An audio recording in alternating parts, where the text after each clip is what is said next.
yeah, it's like, how do you deliver news like that without, getting us all killed? And in a way they believe it. Typically with manipulating their actual response, aka rolling really high on dice. Well, I hope you're equipped for that. I'm pretty sure Tarblade's equipped. Yeah, Tarblade is very well equipped for persuasion. Not as well equipped as he is for deception. Yeah, you and I are pretty well matched in deception, but it's like lying doesn't seem to help us here. What's your deception? My deception on its own is 17, and then I have a +1 for my magic item. Oh, your deception is better than mine. Really? Yeah, my deception is 17. I was like, I have the luck stone. We both are equally matched in skill. I just have a magic item that gives me that +1. Ah.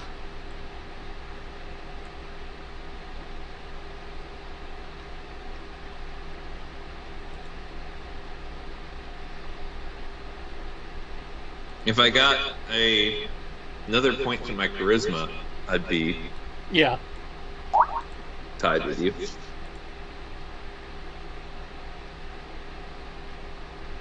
But I created Tarblane before I knew about luckstones. Thankfully, they're uncommon items, so they're not that hard to find in theory. And they have other items too that can just buff, things. So. Oh, items. So as long as you're not, uncommon items. So as long as you're not in a hamlet.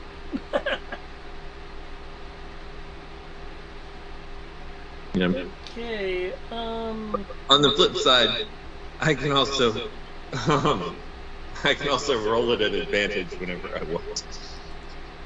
I can do that if I've been talking to them for a minute. Have we had a long rest? Yes. Yeah. Just had the long rest. I say this is first thing in the morning in theory. Well, I do some last second things. Tristan, would you mind a minor recap? Because I'm sure he needs it. Let's see. Well, he was here for the beginning of last session, but not the end. So he knows we defeated the behemoth and brought back the bodies. There was much celebration as we revived their dead friends. Partly during the celebration, Ro was able to sneak into the Aura lady's tent, via some creative potion use in order to get past her various defenses. After tossing her place, we discovered that she is one of the Black Robes. That she has some kind of ancient stone tablet of magic-y goodness that seems to be designed with the intent of taking the spirit of some ancient dark entity that was originally tied to Greg's backstory before he dropped out, and putting it into the body of the Goliath leader.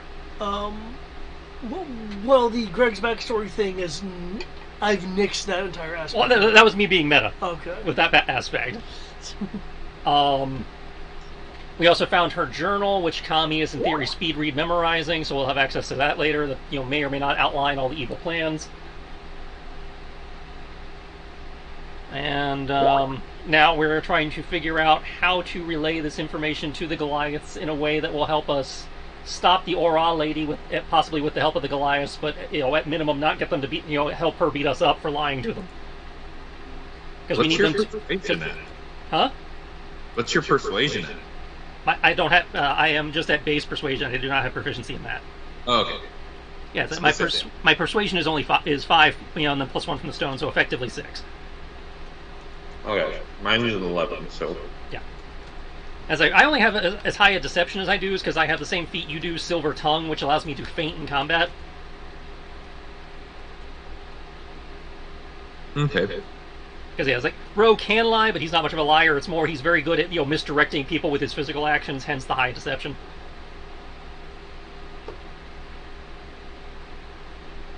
Alrighty. I still have not finished this sheet. At some point, I need to do that. Yeah, that would be helpful.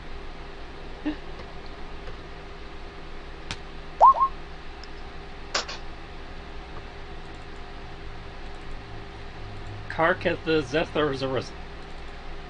There is an AKA there. I applaud you, David. You have got channeled your old school Final Fantasy where we didn't have to figure out how to pronounce it because we only spoke in text boxes. The cockaboo. The cockaboo. The caca. The despoiler of the spoiler fallen. Carcassarus? Yeah. Though I do, with the exception of the Nirbalg, I do think this is the first named fallen we've ever had to potentially deal with. So that's It itself, of course, doesn't actually have a name. It's what it has been called. Well, still, it's not like this type is classified as this. Like, no, this dude just got a. Yeah. People have named this one. It's like, yeah, that's okay. That ups his threat level a little bit.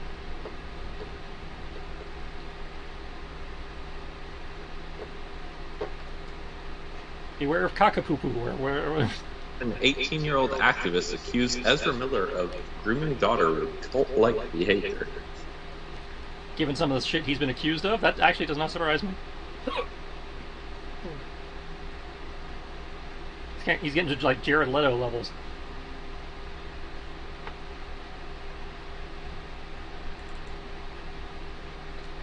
Though I'm not sure it's Hops being the guy from Paranormal Activity yet.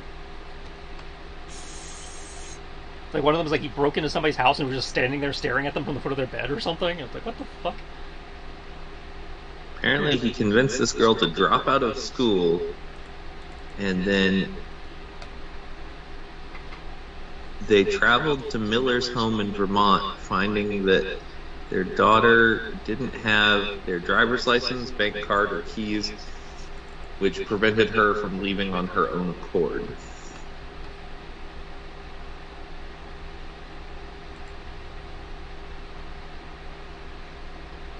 Huh. Alright. But anyway, speaking of convincing people of cult-like behavior. Yep. In this case, we're trying to hopefully convince them not to be in a cult. Maybe. Or we're trying to convince them not to be in a cult, or trying to convince them to be in your cult instead of her cult. I'm not.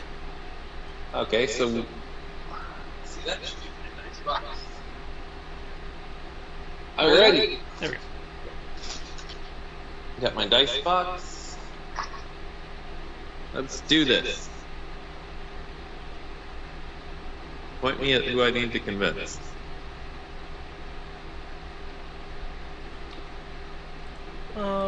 Well, there's Ezekiel, the current leader of the Shatar Goliaths.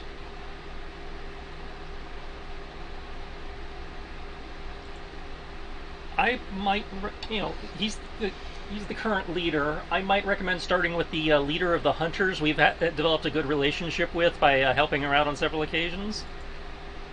She might be more willing to help you sound, be a sounding board to help you figure out phrasing. That would be this individual. Yeah, might be. That might be my recommendation. Is start with her, maybe. They live in a storm, yes? Near the storm? They live near the storm. They're a group of nomadic hunters. Well, I mean, technically the storm is still above right now. Well, yeah, but I mean, they hang out in the not-so-dangerous parts of it, seemingly. Because I presume they're setting up camp where lightning bolts are not actively striking. Well, that's why they are in a place that has, like, overhangs and stuff. They've set up in, like, a defensible, somewhat sheltered area. So we are... Okay. I'm just clarifying that you're not, like, away from the storm, you're just in a shielded area. We're in a safer part of the storm. Okay. Do we have any physical proof? We that's where it gets complicated. That's where it gets complicated. We have visible proof that makes sense to us, but it has no meaning to them. Because we have the black robe, which we know what it means, but they probably don't. We have the ancient stone tablet, which we were able to translate, but probably won't mean anything to them. And we have whatever common you got out of their journal, which may or may not mean anything to the Goliaths either. Okay, great. Then let's go talk to the leader of the Huntress. Okay. She is currently eating a a large stick of cooked meat. I don't know why I thought you were going to say that she's eating a large stick of butter. I was like, oh. That's peculiar. Well, yeah, that's what I thought. But,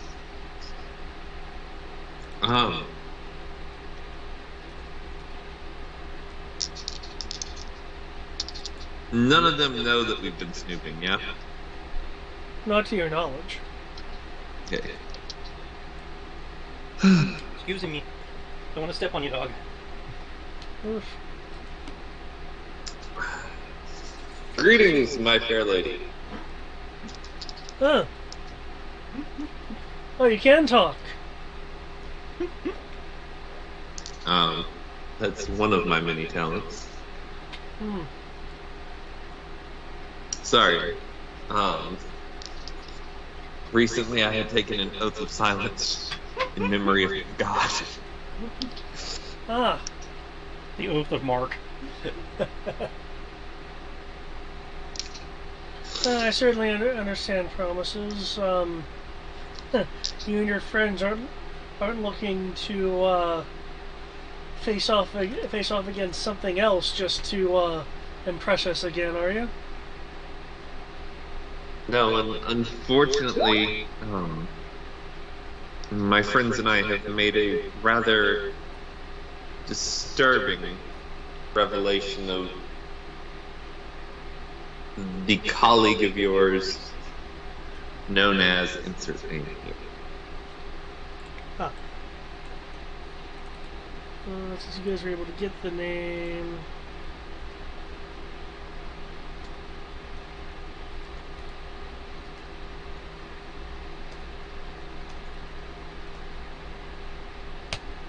There we go. Kinta.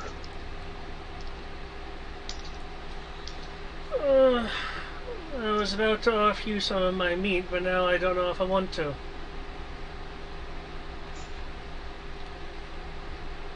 I could offer you some of my meat. Sorry. Reflex.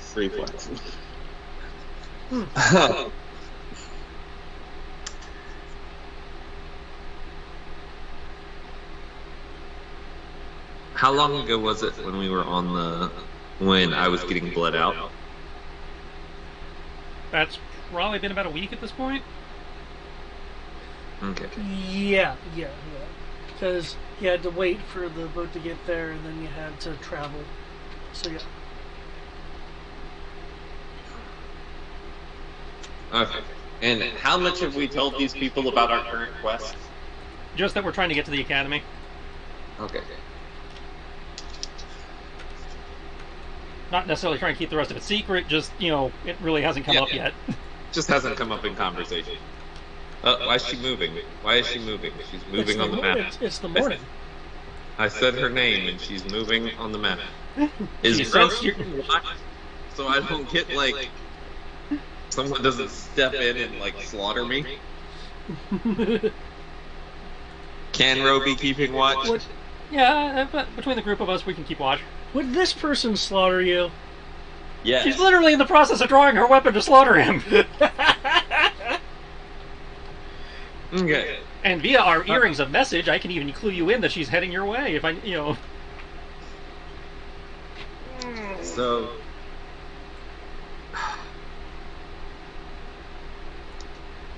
my friends and I are adventuring, yes, and trying to make our way to the academy. We are trying to stop the end of the world.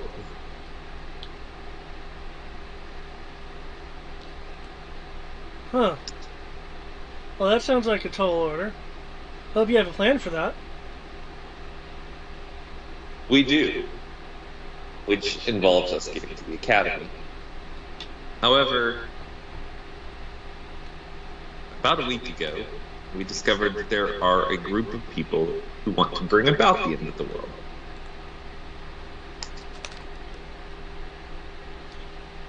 They are actively trying to tap into the spiritual essence of the darkness and bring about the end of the world.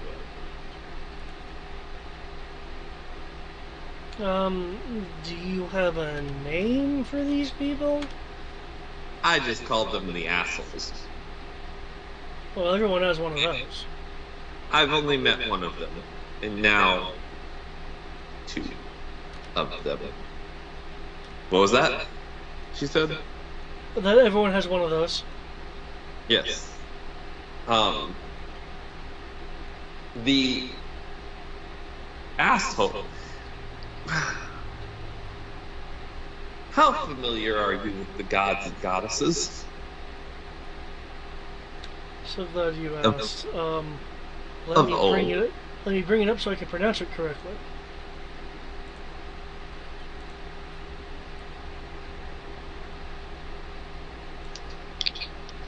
Let's find some common ground here to establish who I am.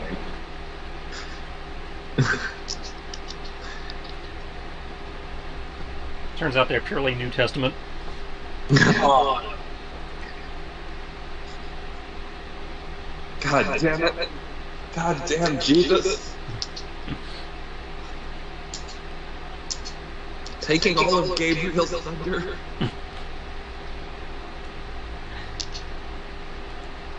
Not just Gabriel. He also took poor John's thunder. Which John? I was thinking Baptist, but I suppose, yeah, any of them. Because Hello. John from Revelation, who definitely he did not, Jesus did not take his thunder. No. He pretty much made him famous. We know of hello. Hello. Hey, it's a dragon god Thomas might get behind. Again, don't really get behind any of the dragon gods, but Really? Humor and pleasure seems to be right up your alley.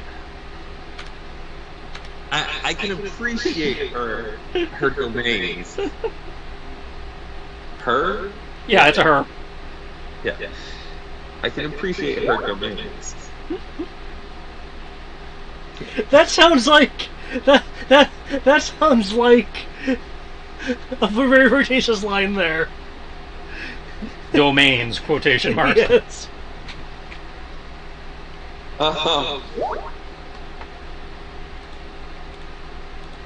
Are you familiar with Hermes? Or do you guys have a Bible? 1 second.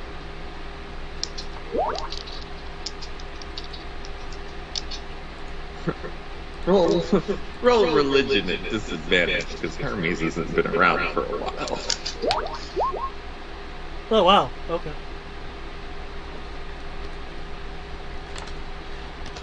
Oh, man.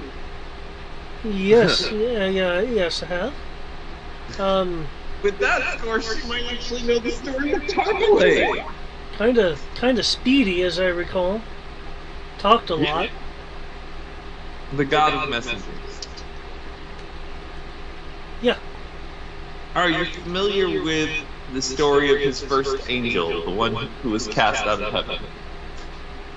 The first fallen angel. Well, I know what happened. Is this getting to some kind of point? Yes, Yeah, it's she'll getting bite- at some kind of point. This She'll is bite all- into her food. What is that roll? What, for Kentar? Yeah. Oh, never mind. Kentar is the one who is. Yeah. Okay. Can't say. Kintar is the one you're. Kentar is doing. Roxanne's the one you're talking to. Kentar is the owner. So Kintar's the one I'm supposed to be keeping an eye on. Yeah. She's in the workshop tent. Are you actually in the tent, or just... No, I'm watching. You're watching the tent. Yeah. Okay. Okay. So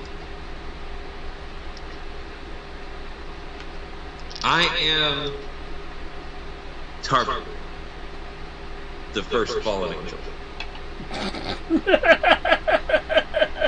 Is that actually part of the lore? You're the first? Oh, Thomas is the first. Oh. I'm pretty Oh, sure sure. that's canon. sure. And and I've, slain 1,000 fallen and have ascended. I'm actually not even really here.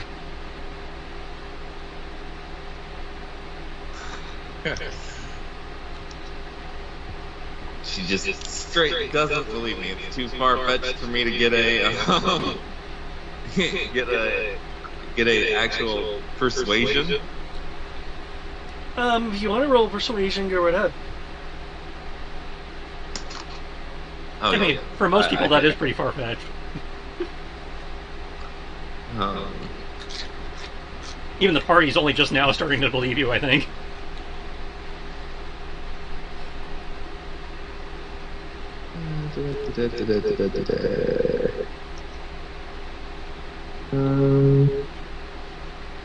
Oh, this is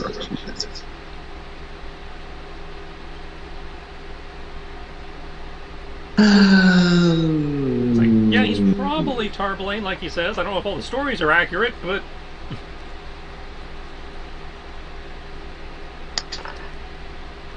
When are stories ever accurate? It's much better. 26.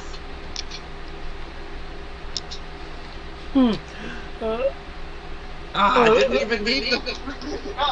Oh, you're serious? She should have just believed me on sight. My persuasion is higher than her insight.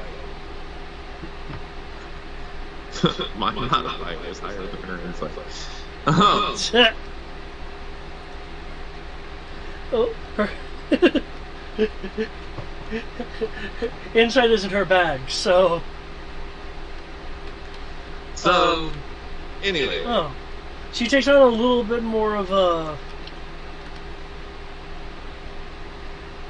She's more focused on you, like taking it a bit more seriously, but there's also a little bit of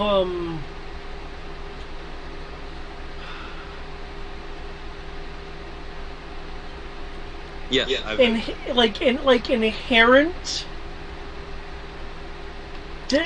inherent disbelief of the possibility.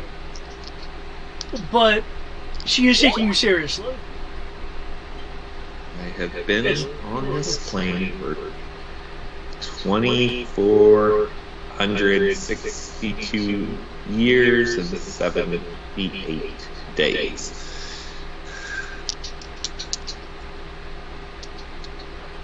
And looks at clock, 3 hours.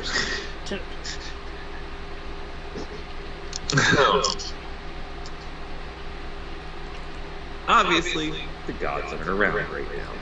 Otherwise, I would have served my time and be back in the heavens right now. Don't know where the gods are. Ultimately, hope saving the world is going to help get me back to where I'm supposed to be. But these dark-robed individuals, several hundred years ago, actually killed a whole bunch of followers of Hermes, I found out recently.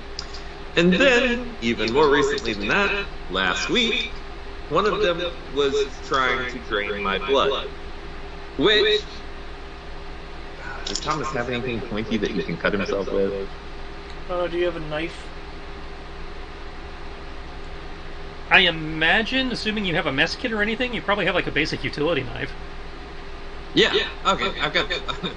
I definitely have something, because worst case scenario, I'm sure there's something pointy in the thieves' tools kit as well. Oh yeah, there's definitely stuff in the, like the lock, stab yourself with a lockpick or something. Yeah, so he will prick his finger and bleed in front of her so that she believes him.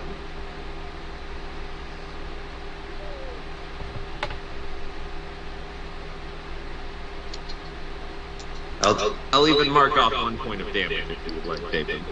I was actually considering that. Yeah, knock off 1 point of damage. I was like, improvised weapon for a D4. I'm like, no, you're just trying to prick yourself. Yeah. Yeah.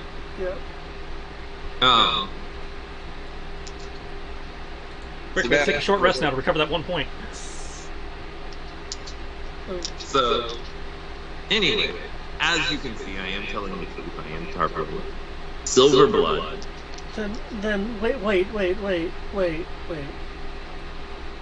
Why have you been in what? Hiding, instead of, well, if you're Tarblade, maybe not specifically, ruling over us, but at least guiding us. Do you think that I have any more insight into what this world currently is than anyone else? Yes. Again, I was cast out of heaven and sentenced to be here for 2,000 years. Which is longer than I've been alive. I'm 300 years overdue to be able to go home. Did you do something to make him angry? Perhaps they've been really distracted by the cataclysm. Maybe they're still working on that. Yeah, maybe I should. All that aside, your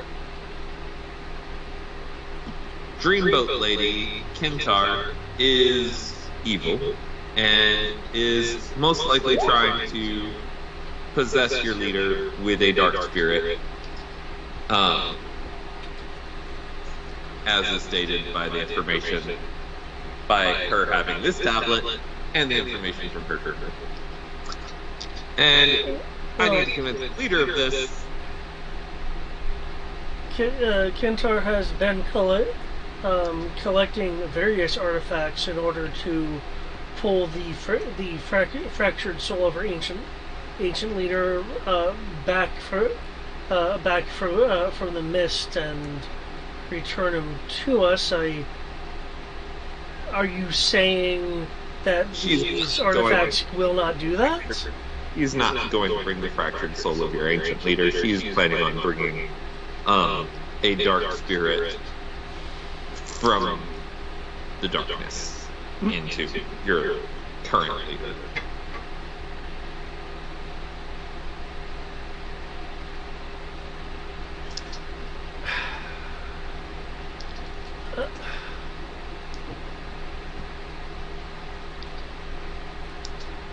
She, Roxanne looks a bit torn.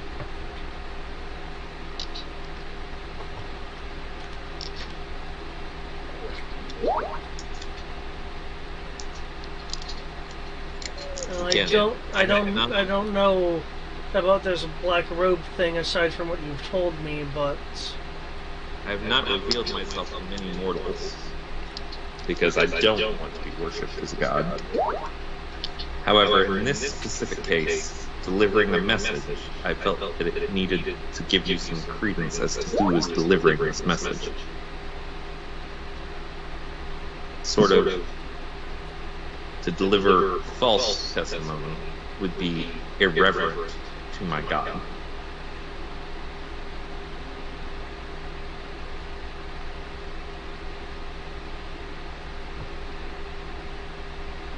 Would you like a persuasion roll with that?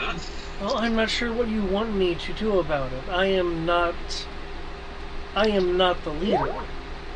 Yes, I need your help to help me convince the leader. But all I have is your word and what you said.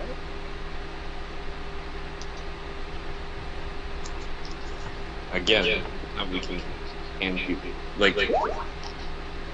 we can hand you her diary, but it was not in the correct language, correct? This is Matt asking out of character. Oh, it was written in the language of heresy, according to Amaros, the one that Kami can read. It's Infernal, I think it was. We could give you her diary, but it's written in Abyssal.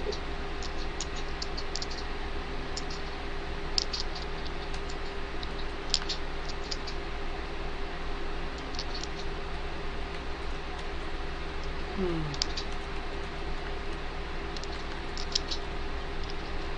That would at least be something a bit more understandable. You can understand Abyssal? No, understandable as, well, some form of proof beyond your divine word. Which Yeah. I believe it's just... I don't know if Azakel would take your statements at such face value.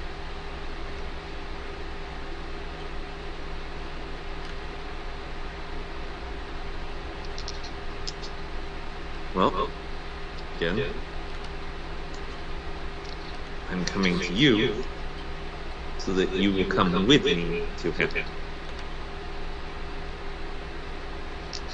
Well, if what you say is true, wouldn't it just be easier to go to Kentar, beat Kentar up, and have her confess whatever the truth may be? Or issue some form of challenge? To be honest, I have no idea what powers these dark-robed individuals have. We do have her dark robe, which would tie her to them, but we have no idea how powerful they can be in combat. And that would stop you? I would prefer to ensure that her plans are stopped in case... Hold on. Matt is thinking. Matt would like to rephrase that. Keep in mind, you're dealing with a group of people whom fighting and survival to some extent are just a part of what they do. Yeah.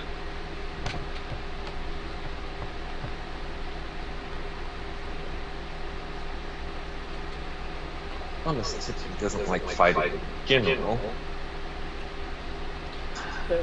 I say it's a warrior culture. Yeah. You'll have to forgive me. Fighting is not one of my god's dominions. Well, neither directly as well, but there is inventiveness in all things.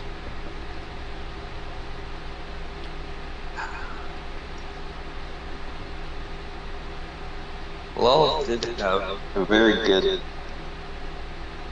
Did know how to throw a party with trouble chick.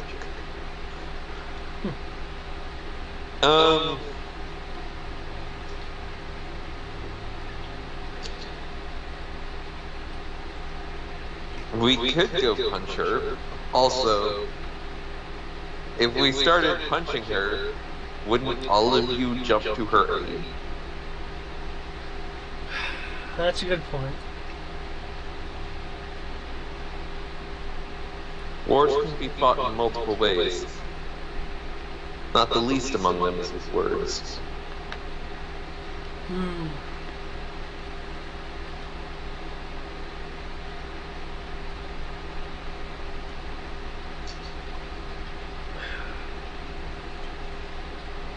When would you want to talk with Azakel to try to convince him of this? Considering that she plans to possess his body and his spirit, we probably should tell him sooner rather than later. For Matt, they are wanting to go. She wants to go to an area of just outside the storm known as the Scourge, which is where she finds the last piece she needs for the ritual. Oh. I will pass that information along to Roderick. Most likely going to try to take him to an area outside the storm, to an area called the Scourge, where the last piece of the ritual she wants to perform is going to be. Well, that makes sense with the devastation of the previous suitable site. We would have to confront the Scourge to find to acquire the map piece that leads to the Chasm of Keb, which I believe is the last remaining area of sufficient power to do what I thought we needed to do.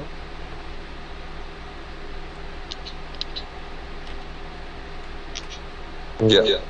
But so yeah, we have until then to convince everyone that she is not actually as good as she seems. In my own personal experience, most people who are trying to do good typically have ulterior motives. In 2,000 plus years on this planet, I have not encountered very many who didn't. My current traveling party excepted.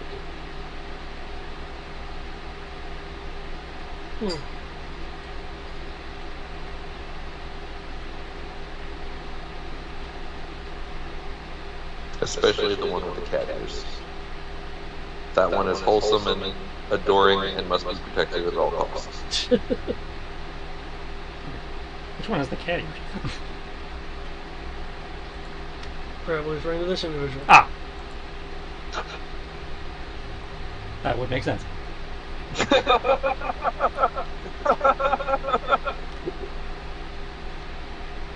I forgot he was a Mithra. Well, he generally doesn't make a big deal about it unless, someone brings it up. We've only called him Yalmik and Kitty Cat and Kit Kat his entire time. Well, I mean, you have. I've been trying to use his name. Okay. Is Roxanne ready to take me to Azrael? Yep, that show's actually right up here.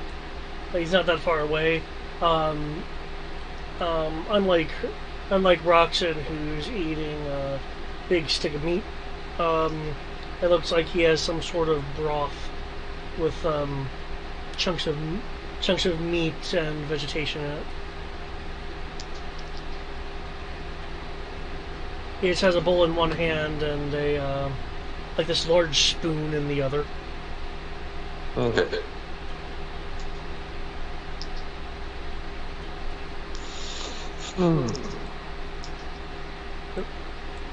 Oh, this is more of a meta thing.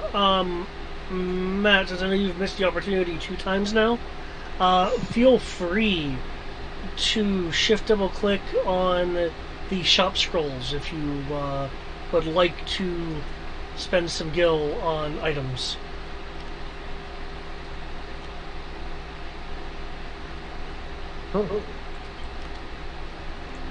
We did tell you we bought you a bunch of magic bullets, right? Yes, you did mention that you bought me some magic bullets. Yeah. Yeah, they are 100 magic, 100 plus 2 bullets with your name on it.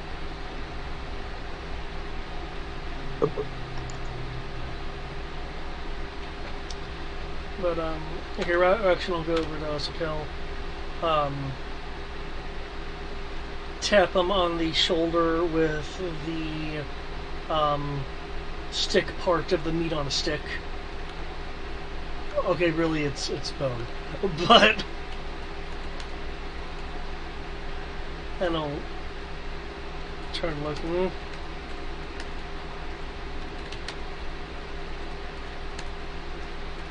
I apologize for the interruption, sir.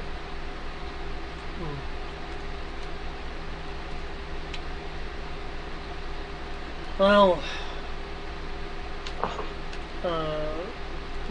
morning food is time for people to have conversations or seek their own moments of wakeful solitude.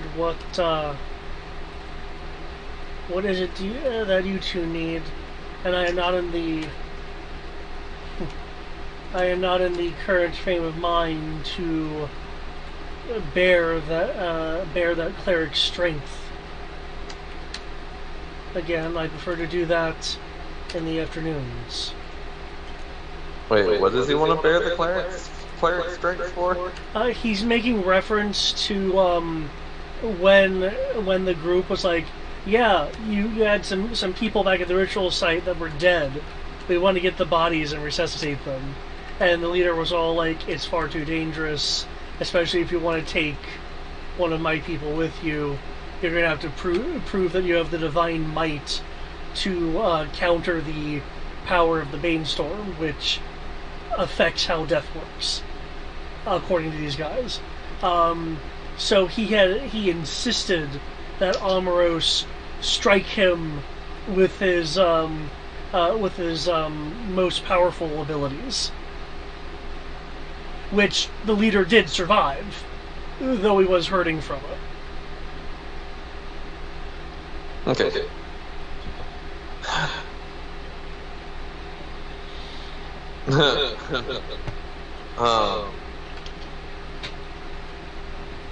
No.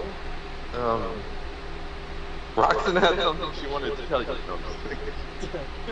Roxanne is actually about to say there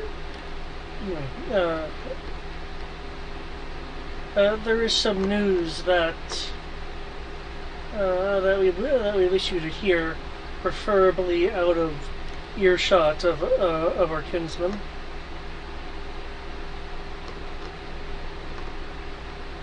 There'll be a bit of a grumble from Azuko as he takes a few moments to, instead of using the spoon, just puts the brim of the bowl to his lips and just gulps down a portion of it, and then goes over to set it on one of these boxes over here.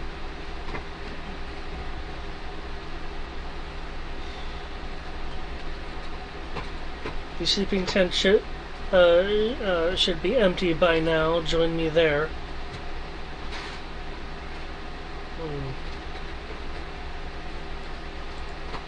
Okay. We'll follow him to the sleeping tent.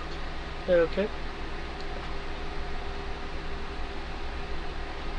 That will take you past Kintar, by the way.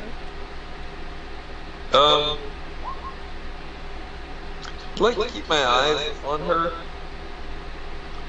Trying not to be suspicious, but also trying to see if she knows anything.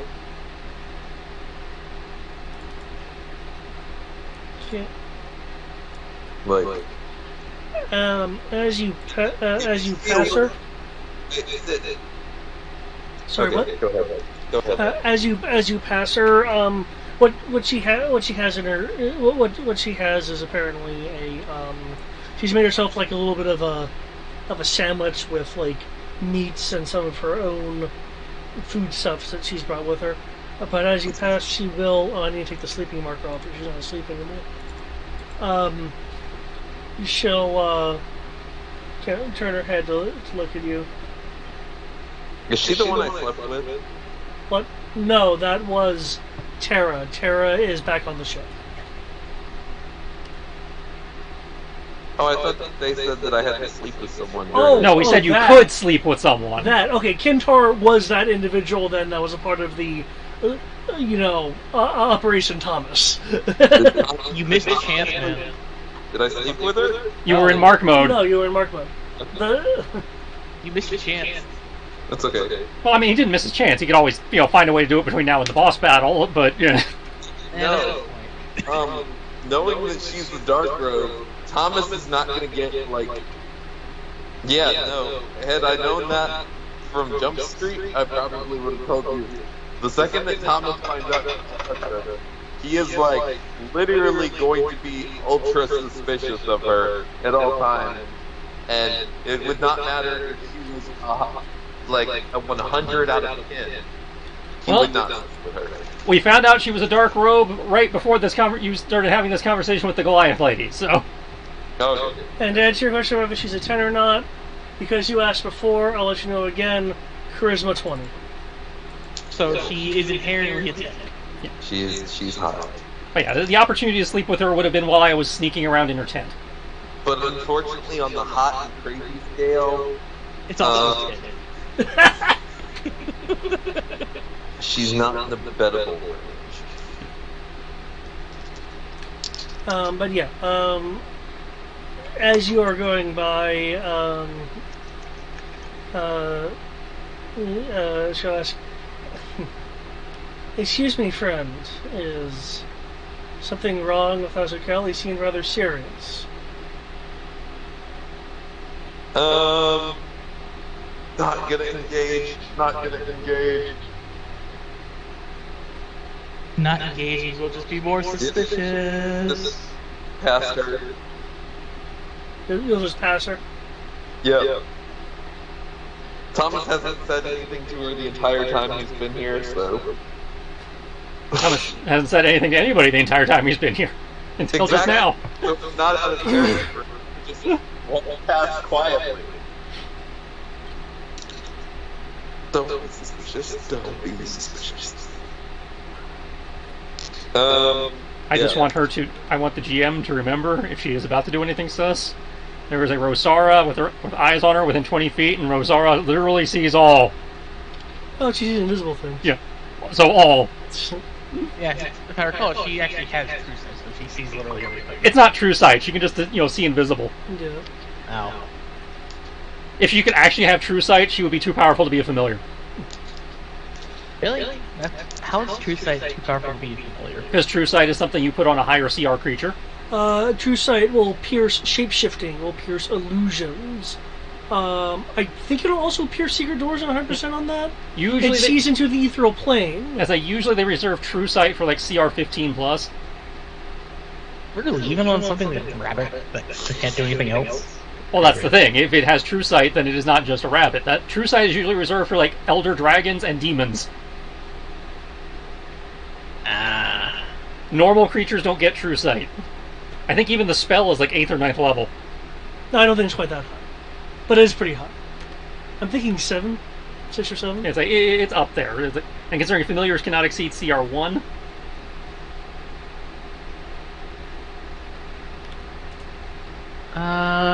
Doesn't.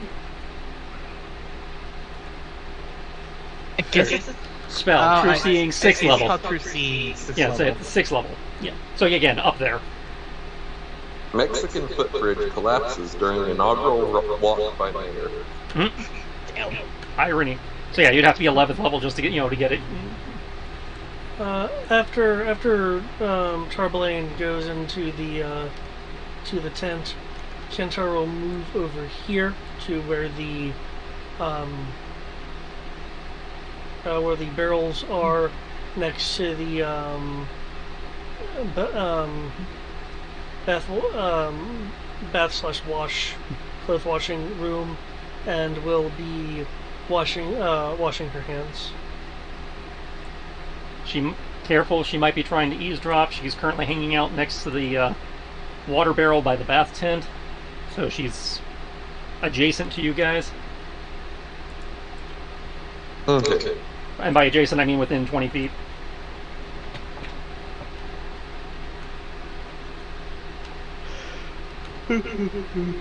I've still got eyes on her, though. Okay. That's one use of an earring. How many uses does it have? 5 per long rest. Oh.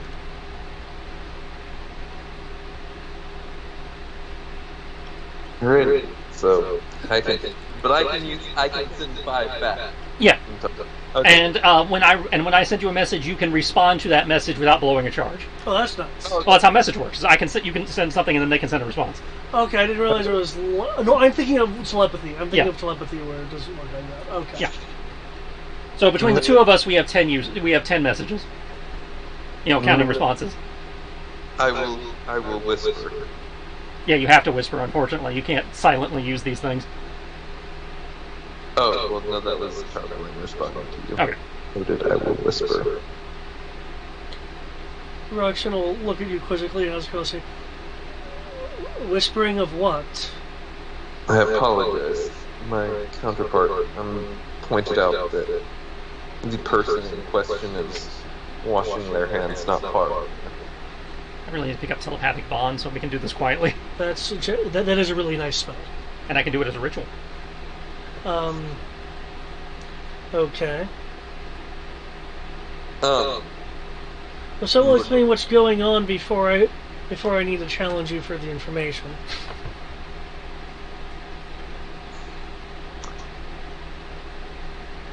I would say some metal crafting, but you don't have the hands for it. That's very true. I have very dainty hands. Looks at minor muscle in his hands from cutting himself to show Roxanne. Look how dainty they are! He's going to then look at Azakel and say,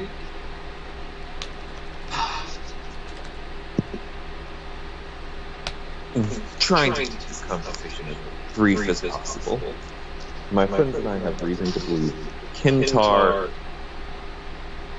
has ulterior motives with you. And you are definitely not safe if Kintar completes her ritual.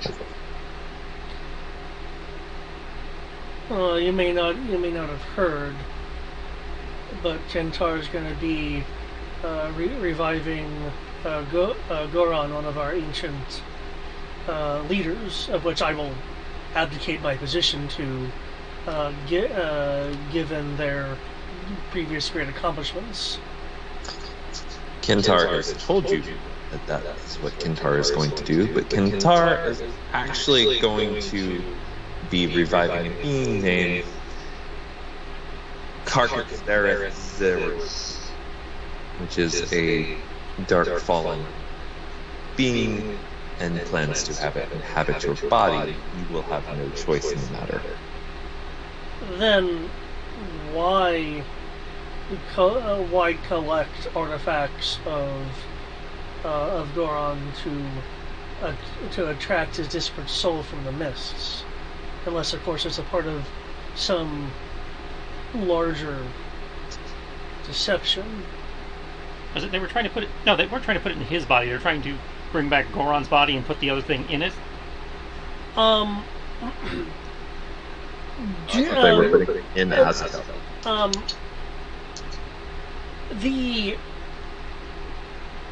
If there is a body at the Chasm of Keb, then it would go there. If it's more like a true resurrection, the mist may form a corporeal body. Okay.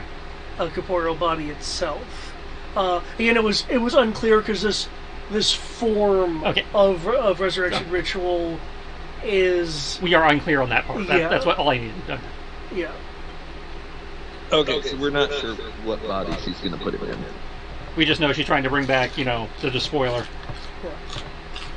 I thought you said specifically she was going to stuff the despoiler into someone's body. That's what I thought, but apparently I was wrong in that regard.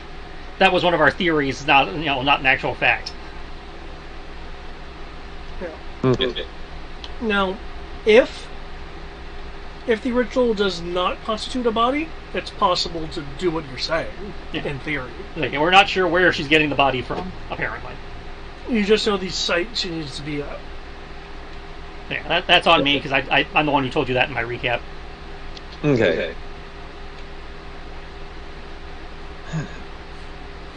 But technically you're not lying, because, again, that is one of the possibilities we came up with. Yeah. She could also be using the body of your hero to stuff the dark being inside of.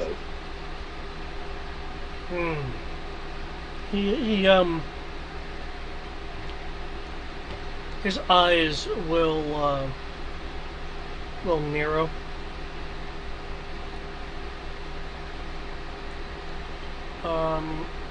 For the observer team, Kintar is now talking to one of the people tending to one of the red riding works, and occasionally petting the riding work.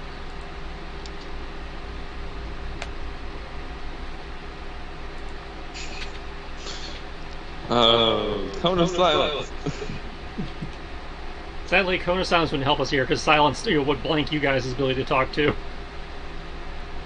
Isn't there a privacy spell? No. There is. Well, you're not like that. But we don't have it. We don't have that'd be the private sanctum. Yeah. I keep reading about that. Yeah. Oh yeah. Oh, yeah. I can probably not be Rayon right now. Actually, depending on how you split your sorcerer levels, if you had finished your spell list, you could do it. Or it's always a slightly higher level cleric probably do it too. You don't have Private Sanctum, that's a wizard spell.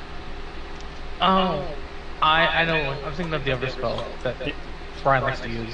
Yeah. Never mind.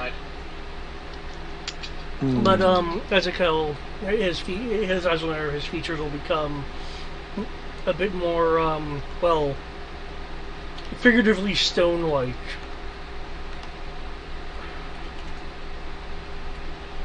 You understand the risk involved with such. I understand what you're implying. You have helped us, and she has helped us, admittedly longer than you have. However, you seem to have gained the confidence of Roxanne. Is Zara on top of the tent? Mm-hmm. Saw her move out of, try to move out of range, so we're moving the. Yeah. But you have gained the confidence of Roxanne, which is a person whom I do respect. She's trying to sneak around to the back of the tent. However, have you considered what if your evidence is misunderstood? If I were to blindly believe you, then we would be missing out not just on the inclusion of a ancient capable leader of renown, at least among us. We would be missing out on bringing back a piece of our own history. I and no one of the Shotar, at least reliably, has the power to perform a ritual as Kintar purports to be able to do. You're asking a bit. I am asking a bit. And I'm more than happy to go through the exact same qualifying spiel I gave Roxanne if you would like. It all depends on how good you are on your religious history. Thomas will say with a little bit of a smile.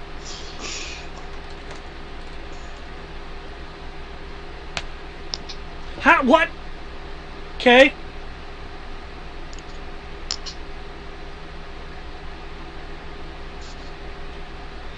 And what religious history would you be referring to? How familiar are you with the story of the first fallen angel? I'm aware that some form of Angel of Hermes. Yes, some form of miscommunication or something displeasurable happened, and an offense was made, and thus the first angel fell. Are you going to say that is you? I guess I'm gonna have to take another hit point of damage. As I angry again. You do certainly look. Well, there was no need for that. I want you to fully understand. If you are such an individual, then answer me this. Why not... Well... Actually... Why not perform this ritual yourself instead of her? Claim you can help increase the efficacy of the of the mist or the ritual itself, and do the correct thing. Majority of my powers were stripped from me when I was cast out of heaven. If I had the power to do the ritual myself for you, I would.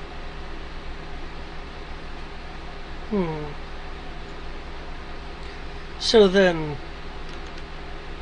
what you're saying is you're just a man, presumably. No. I bleed silver, buddy. I'm not just a man.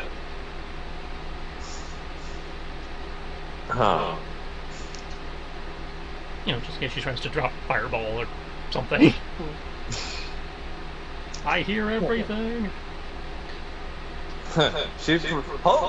What's probably going to happen is that she's going to hear Thomas say something like, I bleed silver. And then she's going to be like, oh, shit. I heard about this guy. We're taking him. That's entirely possible. I'm, again, trying to keep you as well covered as I can. Again. I'm whipping out them elven ears. Okay, what did the guy say just a second ago? Sorry, Matt. You mean, other than saying you're just a man, presumably? Oh, yeah. I do have a portion of my power. Again, just not the full extent that would be required to raise a person from the mist.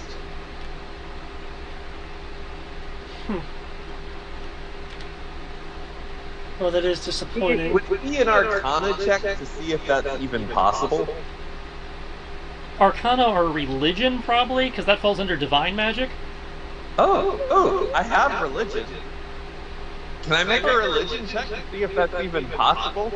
You to help a ritual, or if the ritual is even possible? No, to see if the ritual is even possible. I don't think I can do the ritual. Thomas, maybe in like a few levels, I could. I'd say, because off the top of my head, that sounds like True Resurrection, which is 9th level cleric spell. I see. There's already an answer to that because Amaros rolled like a 30-something when this concept was first brought up. You can roll if you'd like, but the information that Amaros has already provided the information. Yeah. It's one of those things if it's theoretically possible. Yeah. But in order for it to really have any serious chance of working, you would need something. You would need things that would have a residual of the person's soul and sufficient power to perform, and it would very much be like it would, at least again with the rolls that were made, need to be a ritual that was done. What does sufficient power mean? That means that those who have tried to do it without the use of ancient healing artifacts have utterly failed. Okay. And even then, those who have tried generally don't succeed. And the thought is that that so far people just haven't had either sufficient power or sufficient understanding. The ritual she is proposing to do, no mortal has ever successfully pulled off.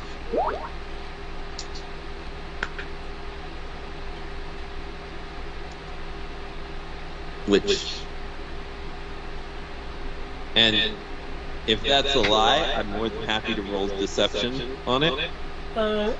It's not a lie as far as you are aware. Well, no mortal has ever successfully pulled it off. Which means there's two things. Either Kentar is secretly a god among you, which I'm pretty sure I would know. Or Kintar is lying to you. Because Kintar has an ulterior motive and reason to lie. Which we've read her journal, her diary, which is written in Infernal. Abyssal. Same difference. It's written in the language of the damned. I'd say one's devils, one's demons.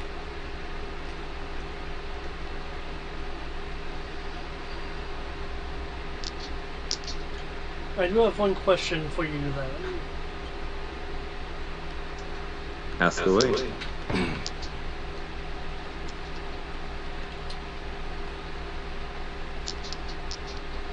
You, as depowered as you are still not immortal.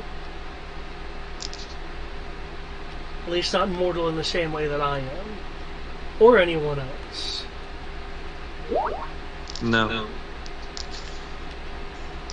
Are you sure that you cannot do this?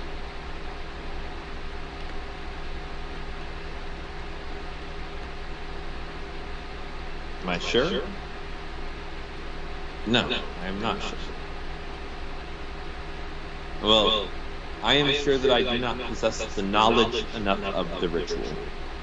Perhaps with a little study, I could come back and perform the ritual for you after my friends and I are done saving the world.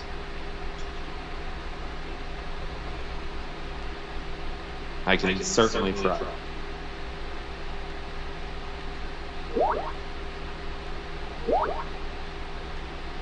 If it means that much to you. Roxanne will speak up.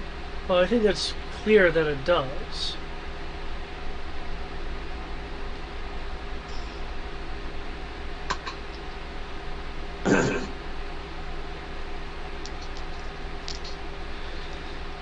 The real question then is how to confront if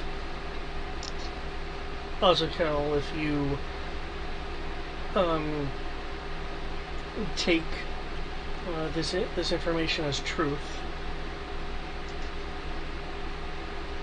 Azakel is intentionally being a little bit stoic. If you're wanting to pierce the stoicism, then you're going to need a insight roll.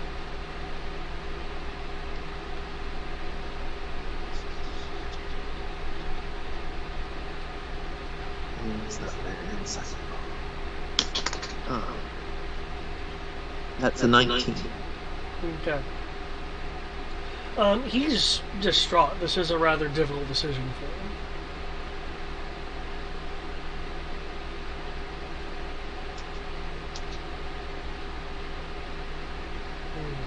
If Kintar's ritual succeeds, you could be, instead of going down in history as the man who was able to find someone to save the ancient leader of his race, you will be going down in history as a man who assisted in bringing about the end of the world.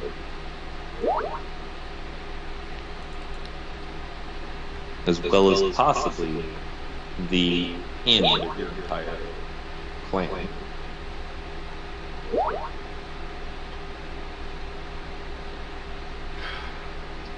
What are you suggesting that we do?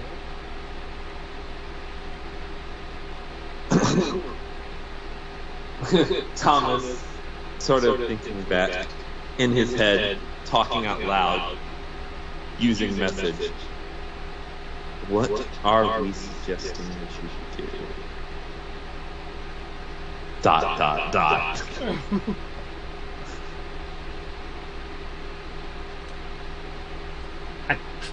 Don't look at me.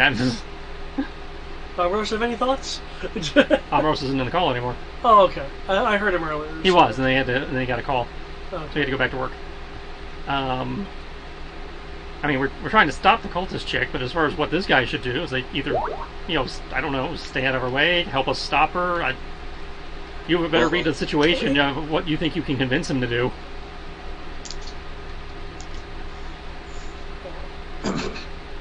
You can either allow us to take care of her without interference, or you can assist us in holding her until we can get her to... Hypothetically, this is a knowledge question. If we took her with us to Mundos, would they be able to hold her at Mundos? It's just a school, so I don't think they have holding ability, but David's the one who actually built them, so... Amorous was the one that actually went to Mundos. It's a magic school, though. Like, they probably have... It's less of a magic school and more of a fighting academy, like a martial arts school. Great. I say, because Mundus especially is the one that teaches you how to fight with like shields and heavy armor, so I don't think they're going to... the magic one is the one in the Republic. They would likely have a teleportation circle, though, back to the main... Well, they had a teleport circle back to the main... Back to where we were. We probably wasted our time doing this entire mission. Did that? I'd say, if they have a teleportation circle, it can go to any teleportation circle that is known, because teleportation circles are all connected so long as you know the right glyph. We could not teleport there because we didn't have the glyph. Oh, okay. And now we don't have Greg, which is the one who had the spell for teleporting. And so we can't teleport even if we wanted to. And Kisa is currently in Nympha. Yeah, who was the other person who had the teleportation powers. So even if we have the glyph, we still can't teleport. Yeah, you've lost your fast travel. Well, I mean, ultimately, if we take her prisoner, like, I don't know what to do with her at this point. Like, that being said, the school does have lots of fighters, but go on. my knee-jerk reaction is take her prisoner and then let somebody else deal with her. Like, we take her off the chessboard, they send her off to be interrogated by someone. She's out of our world. It's like, we can try that, but I don't think this is a problem we can outsource. Also, what do we do? Are we gonna kill her? Like, I have enough rage to kill her on this one, but... Well, I imagine, based on past experience, if she is confronted, either fight or flight will kick in. At which point, we engage. And how the fight progresses could inform the decision. Because we can't really haul her around with us. I don't know where we could put her for somebody else to hold her. We're certainly not going to find anybody more adept at interrogating than, 18th level PCs. Oh, yeah. I think that we can interrogate her. Now, if we take her to Mundus, that they might be able to either hold her or have knowledge of somewhere where they can hold her. Yeah. Because that is the highest concentration of embers in the area, so... I mean, embers are mostly for fighting fallen, not fighting people, so it's not really their expertise, but they might have contacts. I will say this, for those who do have ember training. Oh, there's Eric. Some... I'm not really... Some schools are better about this than others. Presumably Mundus would be better than the others in what I'm about to say. Due to abilities of the Fallen to include things like fear and other mind-altering effects, there would probably be facilities designed to train one's mental fortitude, which might be able to double as some of the things that you're wanting. Okay, so we lock her in the training hall until they figure out what to do with her. Like, they probably have a solitary room just with the idea of, if you're in solitary, that's very mentally strainful. Over time. How long can you withstand it? Now, I'm not saying it's like, I'm not saying it is a cell in terms of like in meaning to be a brig. I was trying to phrase it as it can have something to maybe double as what you guys are talking about. That being said, you would be bringing a potentially powerful enemy into the academy. Yeah, which, considering the academy has been able to repel the taint based on what we saw of that map, may or may not be a good idea. Yeah, no, we don't want to do that. I'm just kind of giving you options based on what your characters would inherently know. Now, as a player who is somewhat genre savvy, how these situations normally go is either you beat the person up and they run away while laughing maniacally, or they die. So that might be how this is, quote, scripted, but... In terms of it, quote, being scripted, hey, I'm reacting to you guys right now. You know what I mean? Like, that's what, that might be what's on paper versus what actually happens. I'm trying to figure out what to tell Azuko. Yeah. Yeah, because Azuko's like, what would you have us do? So would you have us confront her?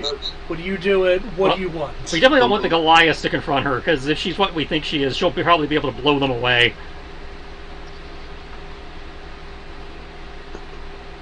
Because the cultists are probably the only ones that have access to old world magic. Okay. So, let my team take her, and we will take... I'm going to tell them to let us take her, and we will take her on to Mundus. That's what I'm going to tell him. Understanding that we are probably not going to be able to... If what we're asking of him is for him to basically not interfere in us taking her prisoner, because she is a very bad person, and we need to take her prisoner. She needs to go answer for her crimes against the followers of Hermes. Okay. Given what she has done for us, I would very much prefer something that is not an ambush, something that is defensible, or gives her an opportunity to state her version of the truth. Though,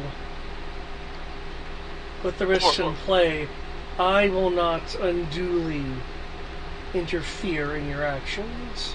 Y'all are warriors, yes? We set up a trial by combat. Our team versus her.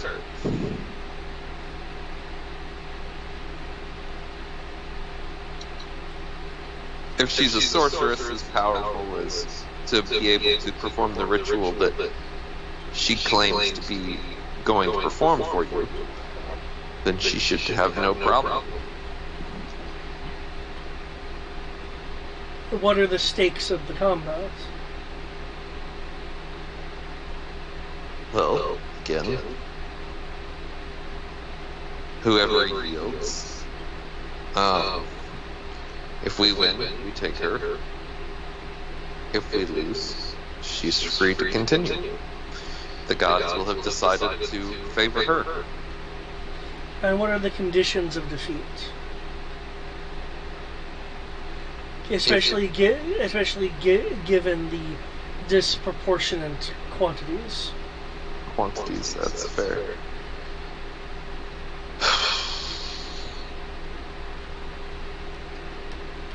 Again, if she's as powerful as she claims to be, she should be able to take all three of us.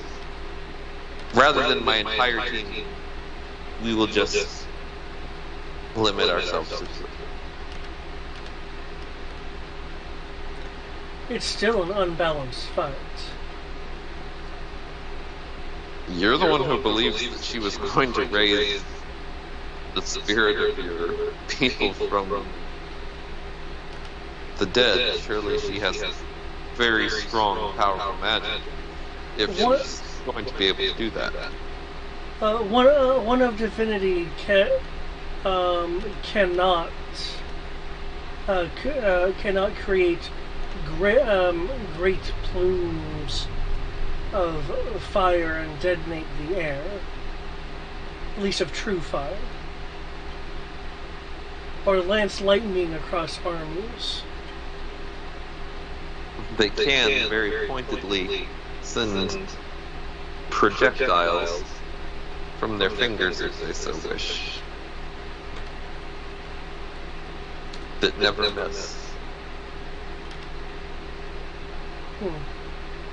In great numbers. As Eric's familiar with.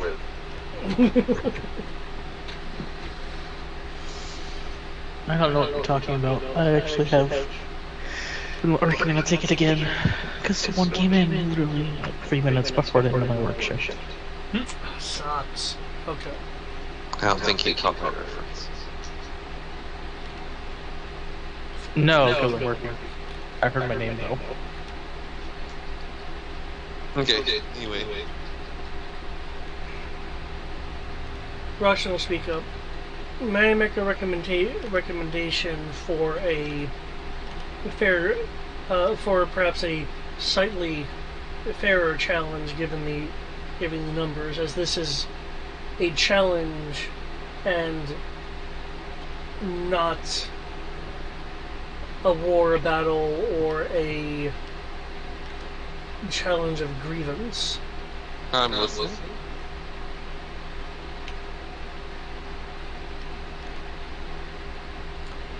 If defeat is considered at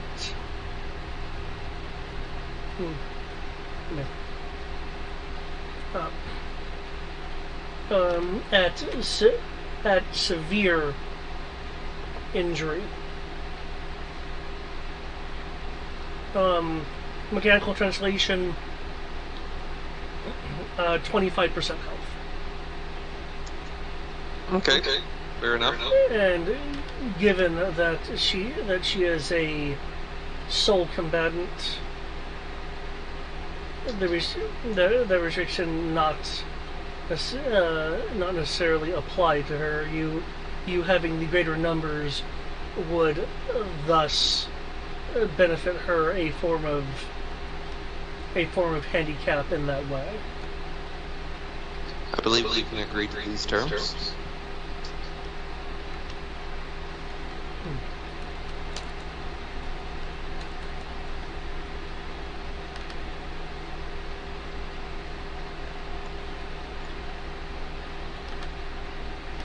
If I do understand, if we don't want this to get out to your entire general populace, you can call my people and the good woman into a private meeting.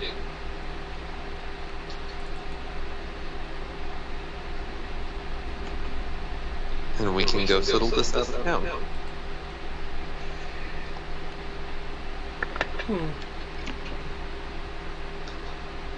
We can have Roxanne come as the judge to ensure that the contest is fair. Yeah, I can do that.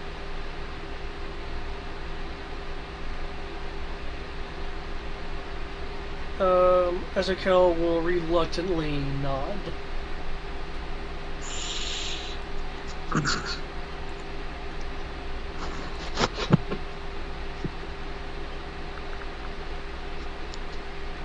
And I will stand true on my promise to you. Once we have finished our quest of saving the world, I will return here to help with the ritual in any way I can. Okay, I look down for a second. She's walking around the tent and into the bathhouse. Yes. Yeah. So she didn't get any closer to the tent. But... Well, I mean... Than what she had to walk around it. Yeah, did she? So she's done listening.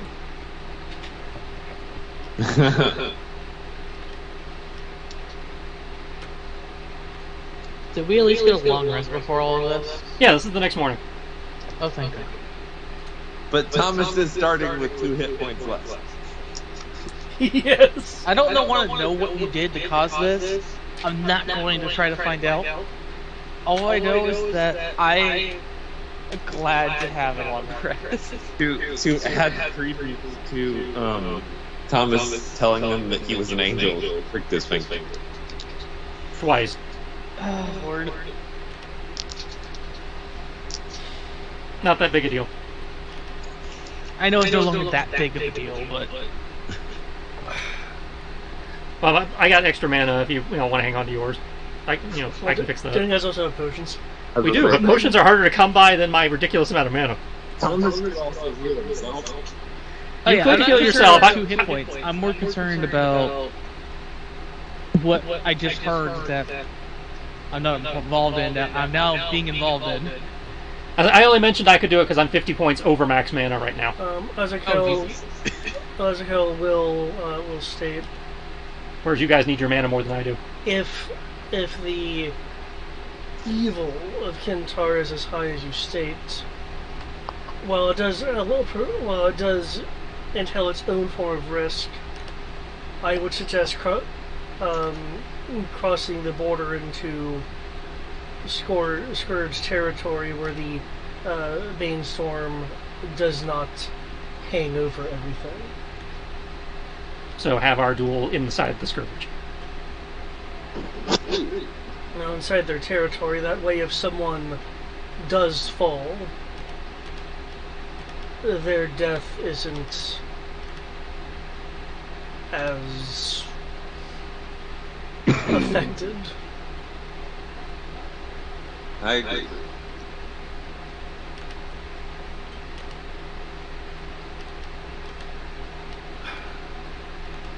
That would require some travel, however.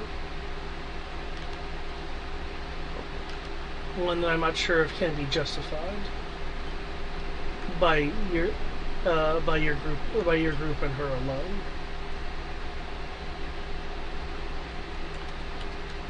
I believe we determined that entering the Scourge was roughly a day out of our way.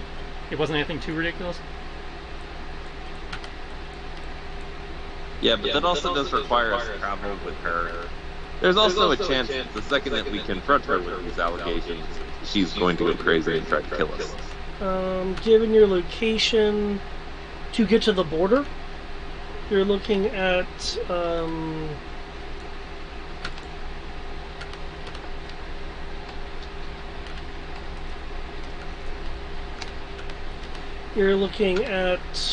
roughly 14 and a half hours of travel if you have the power of coming. And that's assuming she didn't just flush herself down the toilet when she went into the bath tent and teleport out of here. I'm gone, bitches!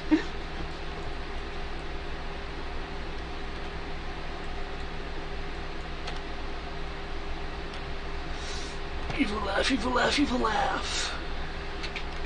Mm. Can't Rosari cast counterspell? No. I can only channel touch spells through her. Counterspell's not a touch. I'm touching the magic, aren't I? That being said, I will neither confirm nor deny the suspicion that she may have teleported out. Well, I mean, she's in my hearing range, so if she did an incant, I, in theory, have advantage on hearing it.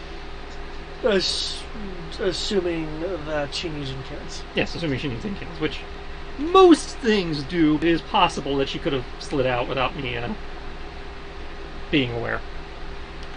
That said, She misty stepped into the sewer. I can approach to here, at which point I have Tremor Sense to know if there's anybody in there.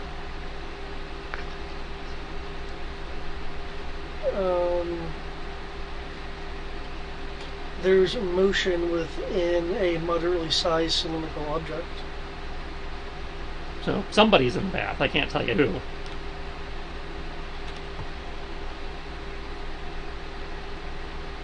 Again, I don't know, but I will go get my team if you will get Kintar.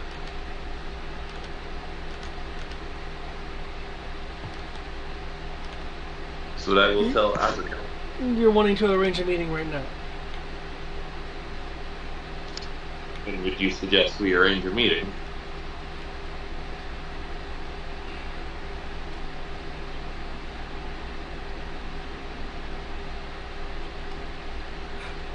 Never mind, I just do not like the situation. I'm sure any of us are particularly thrilled. See what? That's Tristan's. Like, I'm not sure any of us are particularly thrilled with the situation. None of us are thrilled with the situation, but had we not shown up, the situation that you wouldn't have liked would have come a couple of days from now, whenever Kintar finishes her ritual.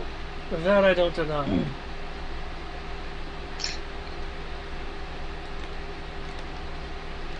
Oh, good. He fully believes me. Ezekiel leaves. Is Azakel going to get Kintar? Like, Are you leaving the tent to see? I mean, I had said you go get Kintar and then I'll go get my people, but yeah, I mean, I'll nod to Roxanne and walk out.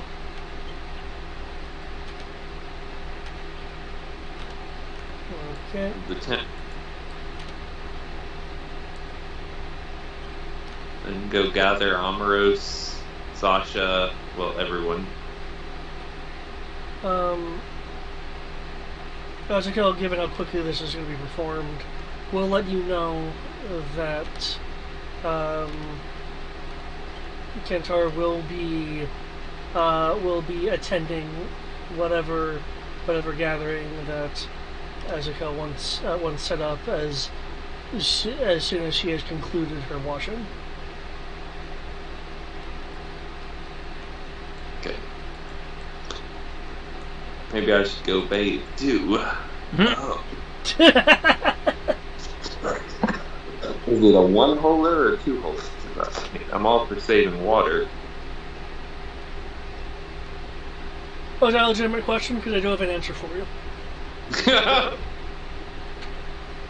It is definitely a question that's going through Tarbalane's mind. Oh, okay. Because Ezekiel has an answer. As much as like literally, Tarbalane has to continually remind himself that Kintar is a dark robe. She's a dark. Fiona would be a little cross with me.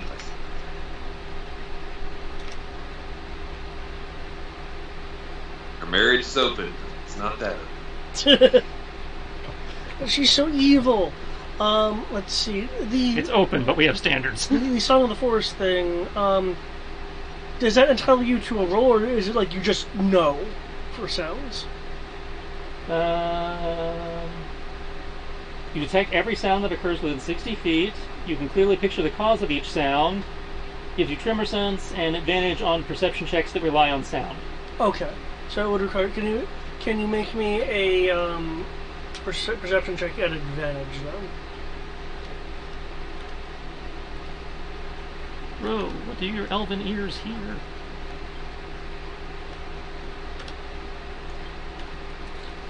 And Tarbalane, feel free to go to the rest of the group unless you want to divert.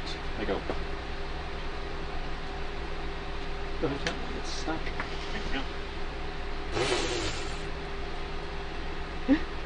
Double twos!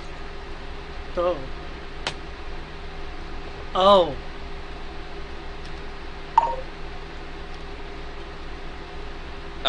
Can I give him a luck die?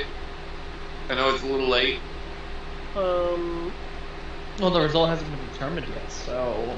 I haven't said it. Yeah, that's, unless your ability requires it to be done prior to the roll itself.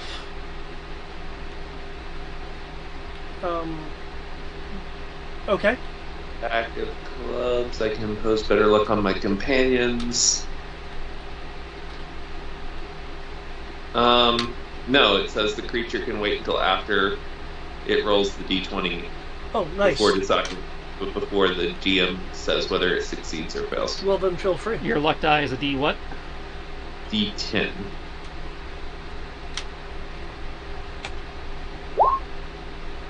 Okay. You're picking up the occasional mumble. It sounds like Kintar's voice since you have the ability to, like, visualize the source of the sounds.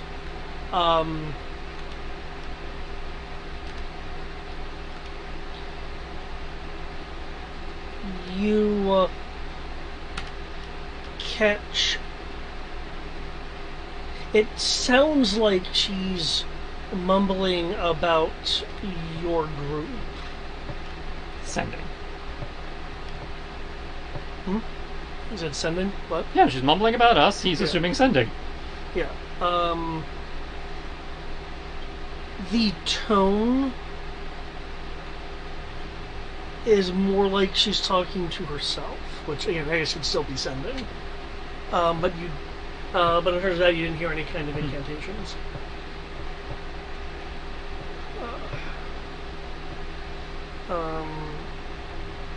And some stuff that sounds like perhaps appraising or appraisal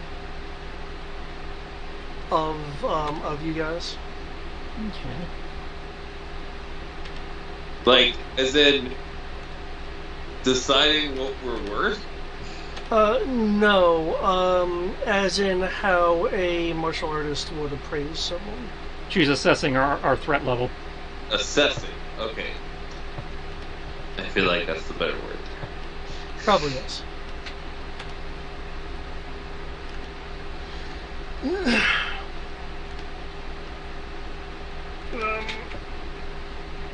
Is Ro wanting to stay over there? I mean, you guys have the message stuff, so I suppose Tarblane could have a meeting semi-remotely. But We'd burn up all our charges for the day. yeah. Yeah, no. Not if we're about to go into battle. I'm content to leave Rosara on watch, since it doesn't look like she's trying to bolt, and rejoin the group. Gonna step back a little bit, just so the tent's still in my bubble, though. I need to be sure. Nice. So, guys, how do we feel about trial by combat? Provided we're not fighting the entire tribe, it's as good an option as any. We're definitely not fighting the entire tribe. The leader believes us. That is certain. Why a trial by combat? Because it was the easiest way to convince a group of warriors to have a fair fight. It was far easier for them to be like, yeah, that way fighting determines morality here, I believe. Effectively, yeah. It's like we're making an accusation, and the one who's still standing at the end of the fight is the one who was right. We don't, we're proving our argument by beating her senseless, as opposed to actually having to explain to them what an ancient rock means. It's somewhat archaic, but not. It's in keeping with a culture like this. I feel like Tristan's almost impressed that I came up with that. I'm not impressed that you came up with it, but I am impressed you opted for that route, given how much I know you hate fighting.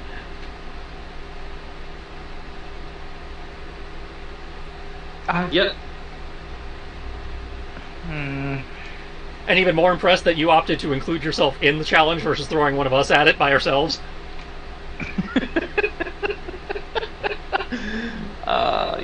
Yeah.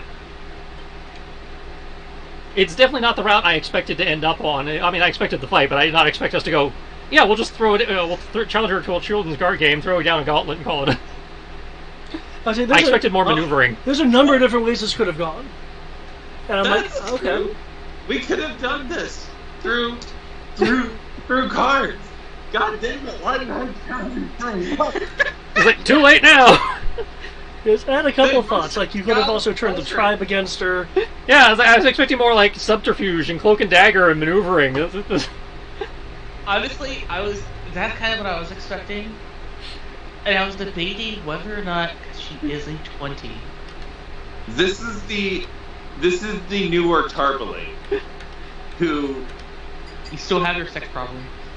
Well, yeah, he does still have a sexual... Still the same Tarbalane to us. No, he is a new Tarbalane. He actually looked at this one and went, no.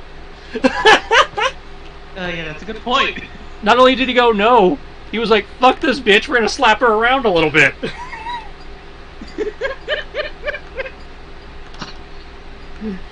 I'm just... You know what, I can't even deny that. The fact that subterfuge is being denied is just crazy. I don't know if this is our influence or Kami's influence, but, I don't even care if he ends up dead.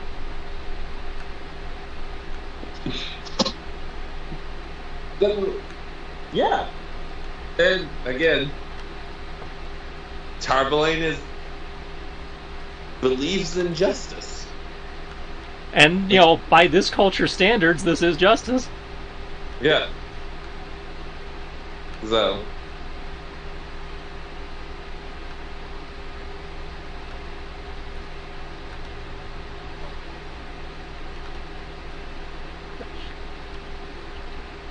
Yeah. Alrighty. It's like, not how I expected to get here, but we're here. Ding dong. Yeah, we're here. And this is a situation that Ro knows how to handle. So. Yeah, Ro's good at punching. That's something Tarbalane Thomas appreciates. I'm still just at a loss for why we're going this route, but okay. I just have to figure out how to get her into SOS status with a weapon that routinely explodes when I hit people with it. Also, to be fair... No, the SOS doesn't apply to her, it applies to you guys. Oh. Thomas literally used sending to Ro to go, what are we going to do? And Ro went back, I don't know. Well, again, that's why Ro was asking you, you know, on your expertise on how to handle this situation, because he had no idea how to handle this. He, you know, it is well documented. He has no tact. Oh yeah, I would have been like, I have no tact. I'm just going to pull the Inquisition route, accuse publicly, and then deal with it as the situation unfolds. It's like, dude, you were the patron, you know, angel of delivering bad news. How the fuck do we handle this? Hey, I was the right-hand man. The bad news typically went to the newer angels. I was typically good news, or specifically between gods. Yeah, well, were the intern angels in the book, or is the book the only going to reference you? What? Were the intern angels that delivered the bad news going to be in the good book, or are you the only one that's going to be referenced? I mean, That's if I look for patron angel of delivering news, who am I going to get? Well, I mean, typically... It would be him. For the most part, most it's of the him. angels would have been underneath the stories of the gods. Like, it would be, oh, Hermes delivered this message, not the angels. Well, yes, but you specifically cited that you were mentioned, which is why. It would be you. I am mentioned because I did a bad thing. I am mentioned for spiting the gods. Which, honestly, I thought I was about to lose all of my credence. Because he's like, yeah, one of the... I recall the angel getting cast out of heaven because he didn't do his job. He didn't deliver a message. I'm like, ooh, yeah, I suppose I should probably lead with that. I've completed my stint on Earth and I'm rehabbed. If I didn't know your bio, what little of your bio I did know, I wonder if that message related to, you know, the impending apocalypse. It's like, did you forget to tell people that was coming? I don't know, but conveniently enough, the people related to Hermes are all dead by people who wanted to enact the apocalypse, so maybe? Well, as I recall from what he has said, he was kicked out before the apocalypse. Yes. Yeah, he was kicked out before the But I'm also from the heavens where time moves differently. So, what was happening when I was kicked out, I could have been kicked out 200 of years before. The gods picked what day and time to drop me as far as I know. I don't know. That's a David question. Right. That's why I was like, from what I know, from what you have mentioned in and out of character, I don't think it was related to that. It was, I believe. Thomas. I don't know, David. That's up to you. How much can I tell? I mean, if you're telling us in character, you can tell us whatever the fuck you want. Oh, well, if we're having this conversation in character, I can tell you that,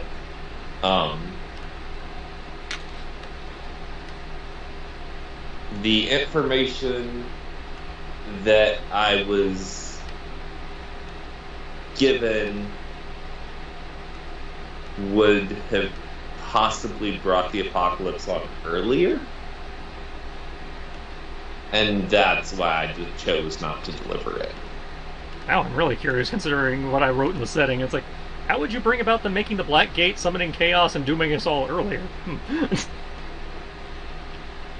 How does that work? Curiosity. Now, something about Tiamat. Blah, blah, blah. As for the current situation. Yeah.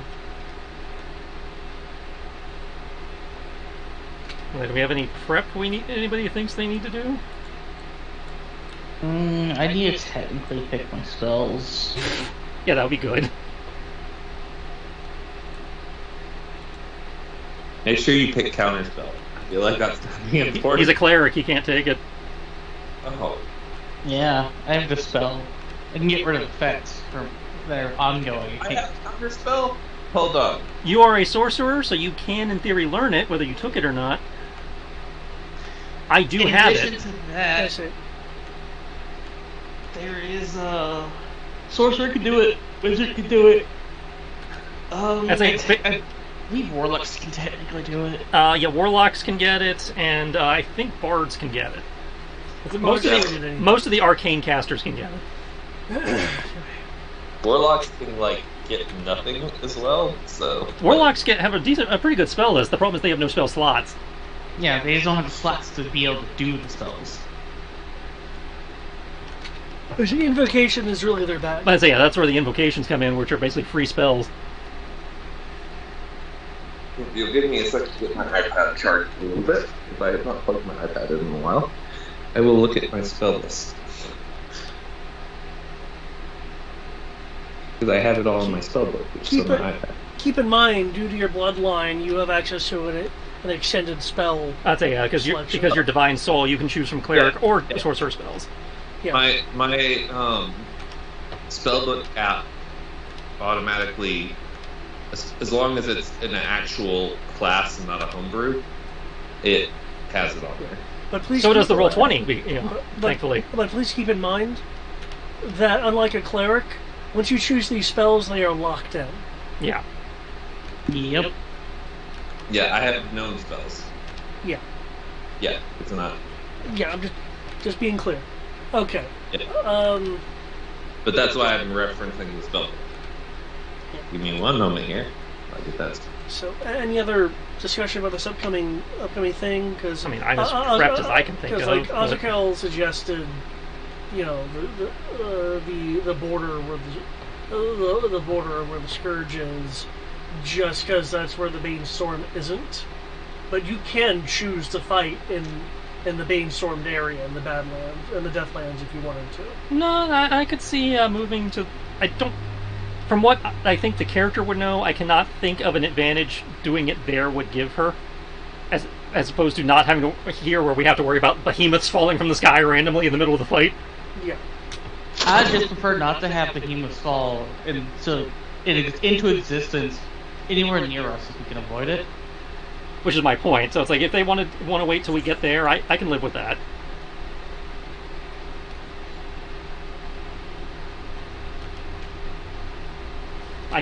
I personally cannot think of a reason why that would not be reasonable.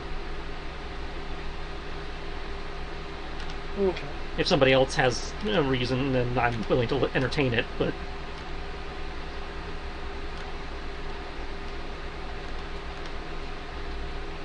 I mean, admittedly, it gives her a day to prep just like it does us, but...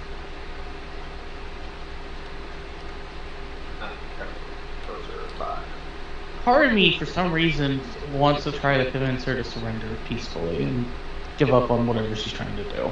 If you want to give that a shot, you can. Again, there are multiple ways to go about this. Some are more difficult than others. Confirming level 5 sorcerers only have up to level 1 spells. 5th level sorcerer should have access to 3rd level spells.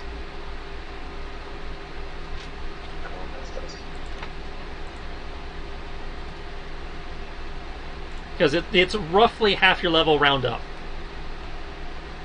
Yeah, 3rd level spells. Okay. You said 5th level sorcerer? Yeah. Yep,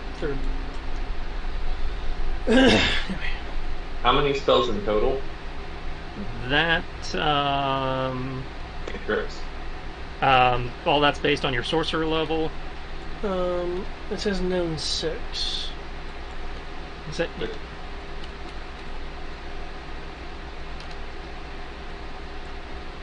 Let's say as a sorcerer, at 5th level, you have 6 spells and 5 cantrips. And 5 sorcery points. Okay. So you guys are preparing. I have counterspell. I can add 10. Yes, counterspell is a 3rd level spell. That's it. You are capable of taking counterspell. You can only cast it at 3rd level, so any spell that's higher, you didn't have to roll a caster check. Which is a d20 plus 10. It's technically concentration. So, d20 plus 10 plus the casting stat, if I recall. Where's the plus? Well, you won't know. You don't get it's d20 plus your casting stat. That's it. Yeah. Oh, no it's proficiency. Not I'm thinking of the concentration stats. Yeah. Never mind. Never mind. But I would like to attempt to, because eventually she's going to find out, and she's probably going to give us a stink eye. At least attempting. Oh, she in theory already knows. She was at least trying to eavesdrop. I have no way of knowing how successful she was, but she was certainly making the attempt. Oh my goodness, guys! I can learn the spell Fly. Yes. You might want to look into that. I think it might have a faster fly speed than you do. Consider it your flight afterburner. Vroom! Oh my goodness! It would double my speed. That's what I thought. I thought the flight spell had 60. So, yeah, I will go ahead as being who I am and believing in mercy and justice. I would attempt to persuade her to surrender peacefully. Okay. If we want to do that right now, she's still in the bath tent. I'm not gonna go into the bath tent as a guy. That's why I was mentioning it now. If you want to wait for her, Would she's you like me to go in and ask her to come out so that she can? Are you going to try to go into the women's bathroom? Well, I mean, it's just the bath tent. It's 1860 whatever. But that being said, again, that's what I was saying. You could always wait for her to finish, if that's what you want to do. I mean, is Ro going to try to convince me that I shouldn't do this and just accept trial by combat? But Ro is good. It's like we asked for Thomas's expertise. This is the route he went. So it's like I agree that this is a viable route. Part of me thinks. I'd say if you don't want to go this route, give her a chance. I'd say if you don't want to go this route, now would be the sometime in the next 24 hours so hours would be the time to persuade her otherwise. I would at least like to try to convince her to surrender, to give her the benefit of the doubt that she's not completely batshit insane. I mean, she's got cultist robes and a journal written in devil speech, so good luck with that. But I am 100% aware of the mountain that I am trying to climb, but I at least have to make the effort, or I would feel like I have not done my job. Yeah, so if you want to make the attempt, by all means, I support your attempt. Hopefully, she doesn't do to your followers like she did to the followers of my god. Well, I mean, technically, they did to the followers of his god too. Yeah, they did it to everyone. Yeah. I'm sure she's definitely going to listen to you then.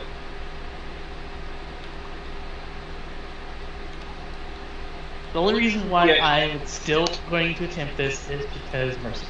And forgive that. Maybe I should take Mercy Revivify. Maybe I should take Revivify so that I can save the cleric.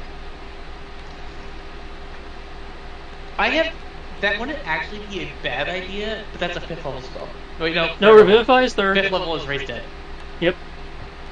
On my list. I mean, Remember, you he can don't have totally. that many spells, so it really depends on what you want to do as a sorcerer. Do you want to be more of a utility sorcerer, or do you want to actually be combative? So, I've got this one spell that it fires out of this tube here and goes into their bodies.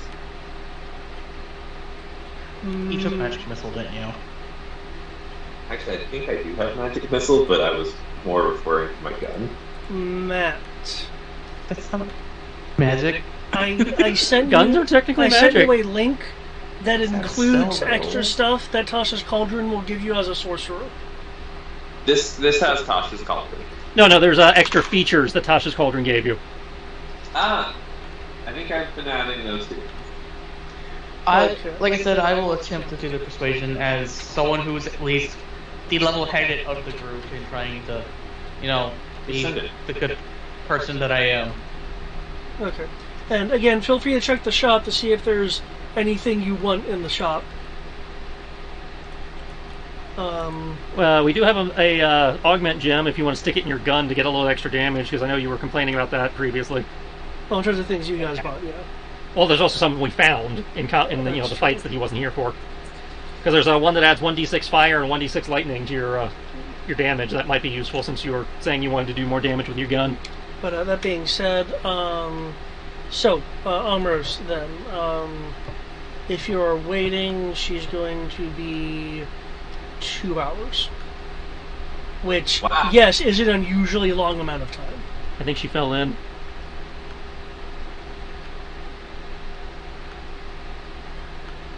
I'm not gonna cry yet.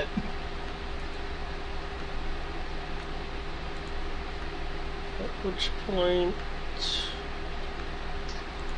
Ooh, actually, I like that.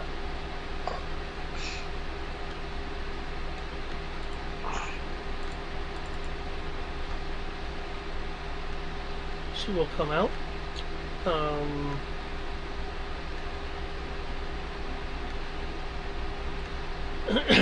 And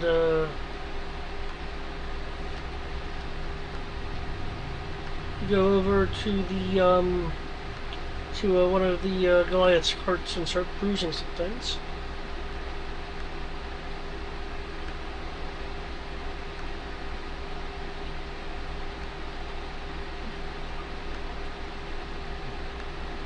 Cool. I will, assuming that she's already been made aware of at this point, because I'm not going to sit there and wait specifically for her to come out of the tent.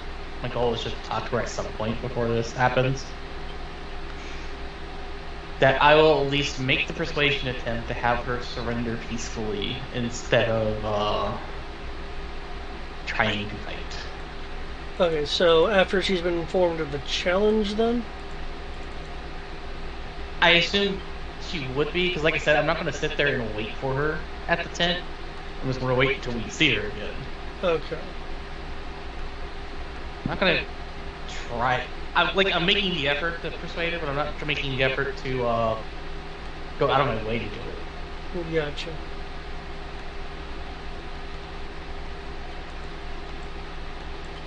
To be honest, outside of, I don't know how to actually say what I want to say, so I'm just going to make the roll and hope.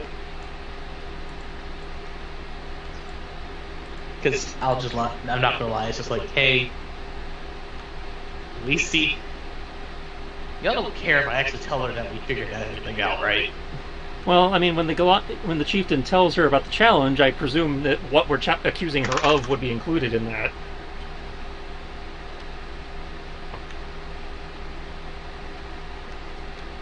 Yeah, that's a good point.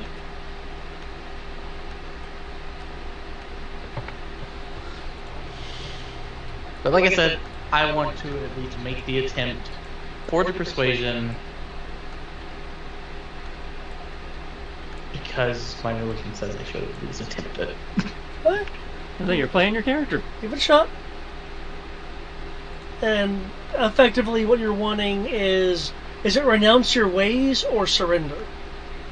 Like, is there more of a focus Specifically on the which one? surrender, but I would say that renouncing her ways is the proper thing to do. So, both? Oh, I was just wondering what your primary goal for this was. My primary goal is to convince her to change her ways. Okay. If she doesn't change her ways, but she's willing to surrender, then it'll be a moral conundrum. So I'm hoping that part doesn't happen. It could technically happen.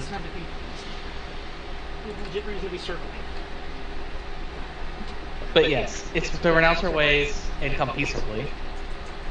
Or surrender, don't renounce your ways, and be dealt with in a just manner. Be it her choice of actually going through the trial by combat, or doing it the Ember way. That was The- hilariously timed. Yes. Eric's like, surrender and renounce your ways. The sky goes kakroom. It's like, I don't think she liked that.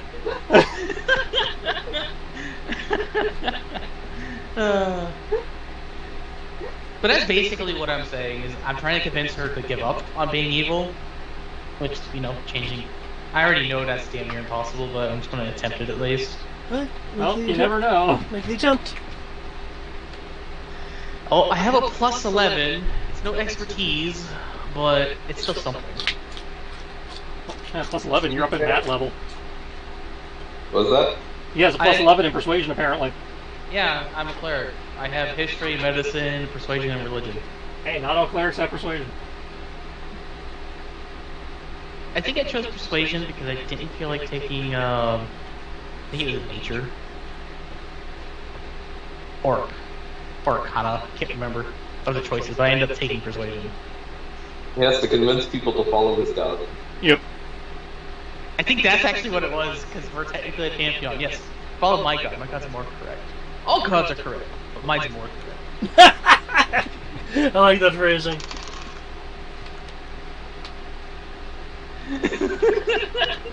The argument of every cleric everywhere. My god's more awesome than your god. Well, and I have to be persuasive about it. Yeah.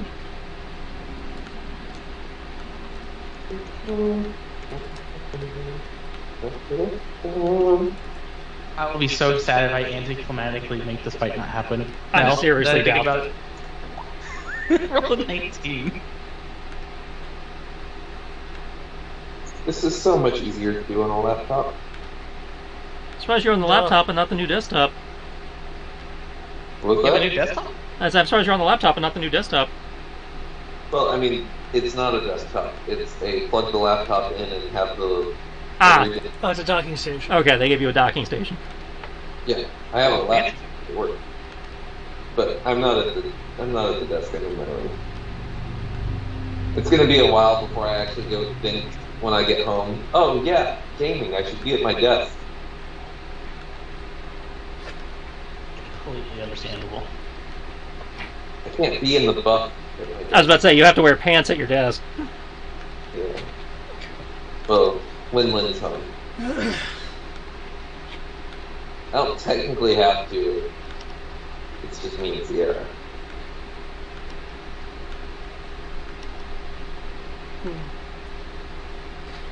So,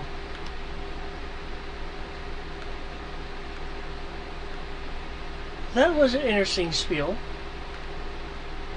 Yeah, I gotta try it at least.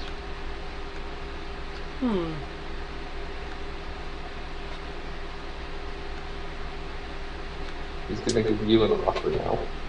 You have a pamphlet? I'm not that bad, guys. You can join her, or you can die. You can join me in being a meme and worshiping chaos. Hey, now, if it was Chaos Undivided, I might accept that, but nah. You see,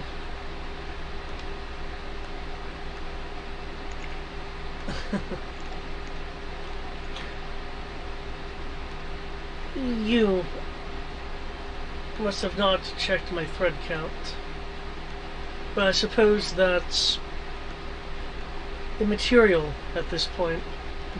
Oh, that kind of thread. Let's say, did she just bring social media into this setting? Wait, what? I'm still so confused. Like, hold up, friend count. What? Thread count. She's saying she's too bougie for you. No, I didn't say that. Like, that's what I was thinking. Like, hold up, why is she talking about friend counts of like clothing objects, or is she talking about social media somehow? Like, wait, what? Because It's then, Final Fantasy. Everything's a mist. then you would have noticed just how fresh the cloth was.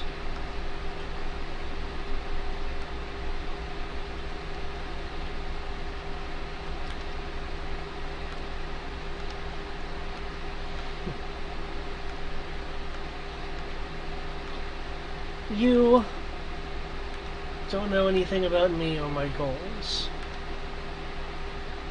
Rather, those of the people that I work with. Much like chaos, the consequence of not performing can be very unpredictable.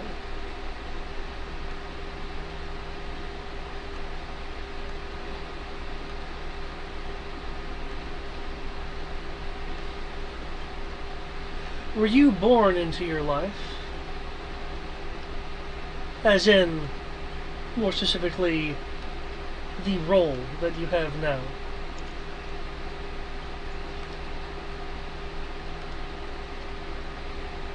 If I recall correctly, it was discussed that technically no. I'm saying that as a player. Is it you not remember your own bio? No, because I was born into a nobility, and then things happened, and well, because those things happened that I don't specifically remember, I kind of, You decided to become a cleric. yeah. So I wasn't technically born into anything. Is that going to be your response? Well, I'm just double checking based on what I know as a, because based on what I know, outside of the part where I got possessed, I would assume, which I don't clearly remember, I would say that I was not actually born into anything besides nobility. So I wasn't born into the role I've chosen. Which I would not say anything about that part of my background, Oh, okay. but I would at least say that I was not born into the role that I am in now.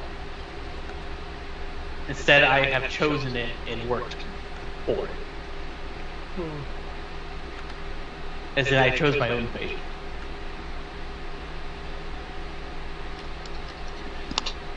Destiny does not control me, I control it.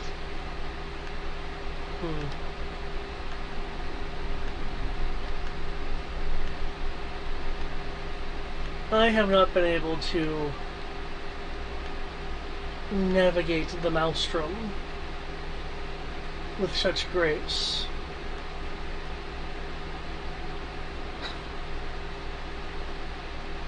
I am what I am because I am. I am what I is. Oh no, not philosophy. This is Eric struggling with having to do philosophical debates. Oh no. You did this to yourself. What you propose I did. sounds interesting, or it would if there wasn't an opposite.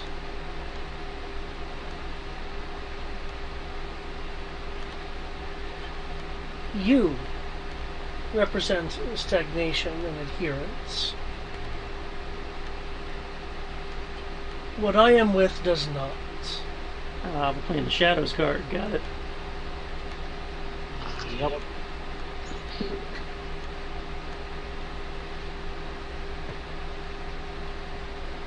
I would honestly say that wouldn't be stagnation.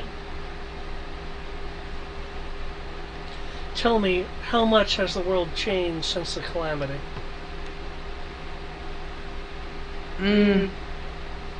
I'd say technically quite a bit since the world was brought to the edge of collapse.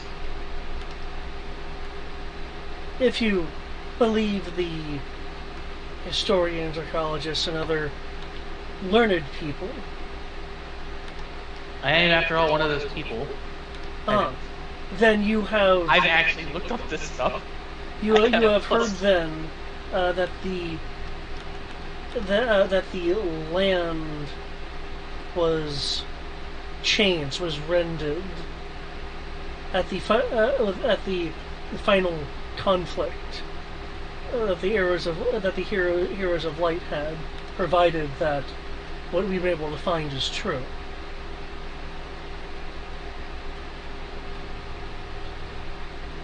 I'm pretty sure it's not debated what happened. What's debated is the things that happened before that. In any case, chaos granted such a shift in the world, and now things are as they are now, with the ever-changing of waters and people finding their own way. But people found their own way even back then. Did that? I do not know that for certain, do you? I would believe so, that I have faith in that, given the fact that that's just how people are. Now. People try to go and find their own fates and their own destinies. The gods are a thing, but even then the gods are still a thing. They're there to provide a moral compass and guidance for those who believe them. Are they entities that can then do things? Well, I would believe they are, yeah. Otherwise, I wouldn't have the powers I have.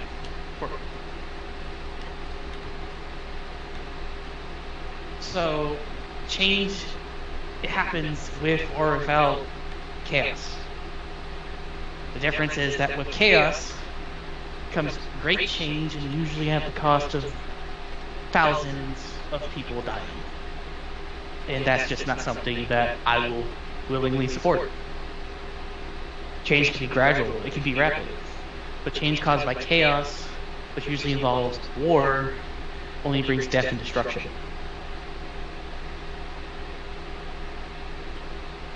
That can be a result.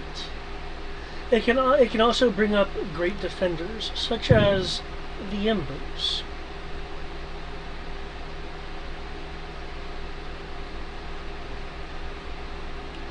Which are the results of death and destruction happening.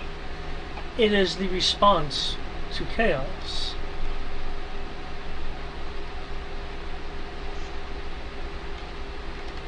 Now, I, as tempting as your offer is, would prefer not to face the chaos from a perspective for how I would then interact with it would have to change. What I propose for you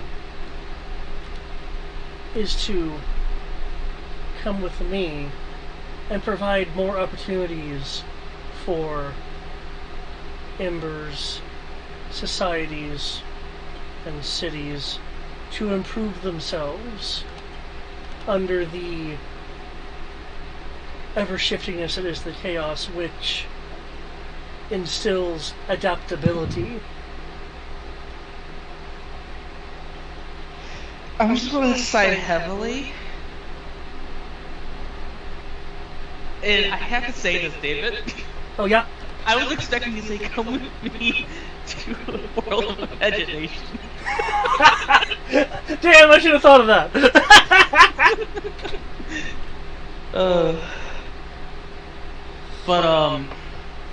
I'm just going to side heavily, because at this point it seems we will have to agree to disagree. I did say what you said was interesting, but that it would be unfortunate if I was.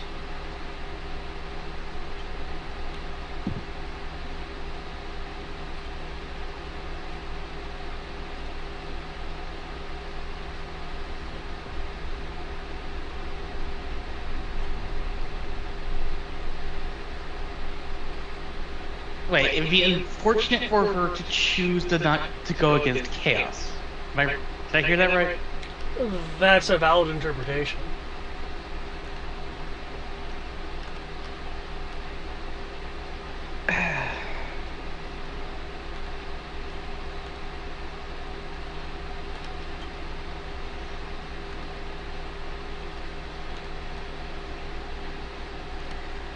I'm just going to side heavily.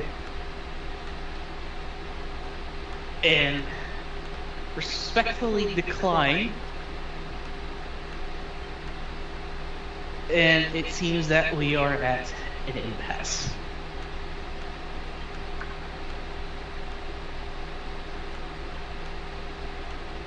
Because adaptability does not require chaos. It requires just teaching people how to actually be adaptable.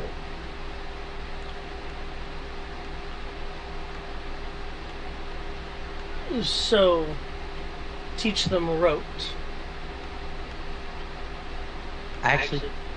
This is me as a person. I actually don't know what rote means. I believe it's like prescribed sets of things. Let me double check to make sure that my interpretation is in line with the actual definition.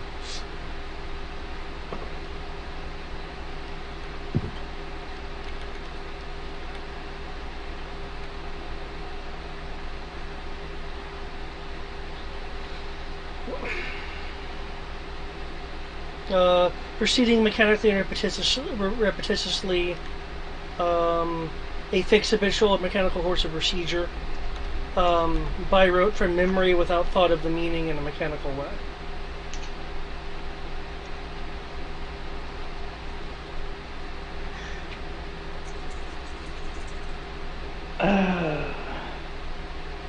No. It'd be teaching them the core lessons that should be learned, and then allowing them to then explore those lessons in their own manner. It's the same thing as people learning philosophy from great philosophers, and then using those same lessons learned to then be able to make new philosophies based on their own experiences, using the previous stuff that they learned as a way to view things and to actually deduce philosophies that they have. I do wonder if he would speak such if we didn't live in the times we lived in. What is your name? I am certain I would not have things change, because there's adaptability in combat. There's the adaptability to be able to change who you are, to be able to be where you need to be. There's adaptability in being able to go from working as a farmhand to being a man of arms, or a farmhand to a noble. Those are caused by events in life, as well as decisions that people make. But to answer your question, my name is Armos. As you no doubt have heard by now, I am Kintar. And to put things more into perspective for you,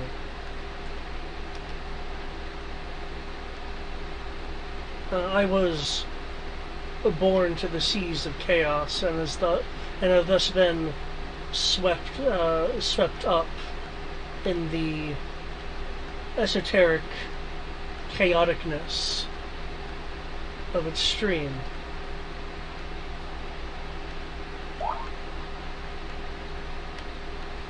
So, again I say, I do what I do because I am what I am.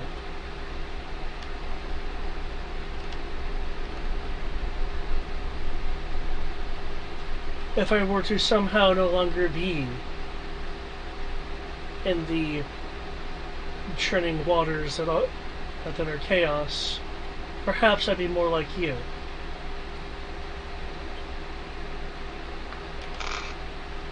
But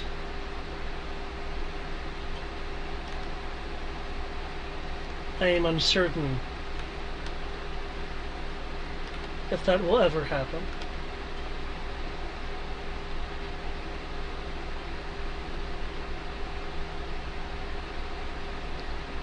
And you being uncertain of troubled times coming to be past is completely understandable for most normal people. But I can say this as who I am and what me and my party have done and will continue to do because of what we believe in, that troubled times such as they are only a speck of dust in the grand scheme of things, and we intend to make that speck of dust move past where it's at, so that calmer times and prosperity can continue. Does it mean peaceful times? I would hope so, but I'll be real. I'm a war purist. War's going to happen. It's part of.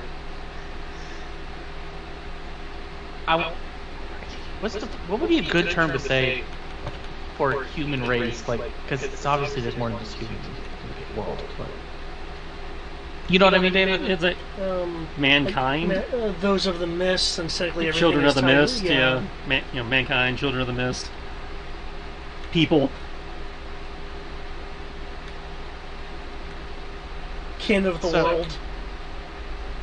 So, given the nature of us children of the mist, some things will forever be a part of us because it's just of our natures. But it doesn't mean that society and those with noble intentions will not try to rise above it and lead to times that are better than the troubled ones that we have now due to chaos. And it takes decisions made by individuals to make a difference to lead to one outcome or the other. And I believe that my group of companions will strive to make the biggest impact that we can. And I dare say, become what is needed to allow this world to heal properly. Be that heroes or to be the fabled heroes of the light, or to just be the actual heroes that are needed. She'll look contemplative for a few moments.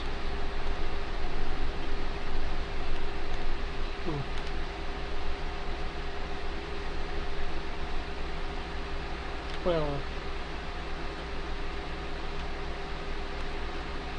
as you spoke of dust, the sea frequently subsumes it. You're currently dedicated in attempting to stem the tide that flows from the Claustra.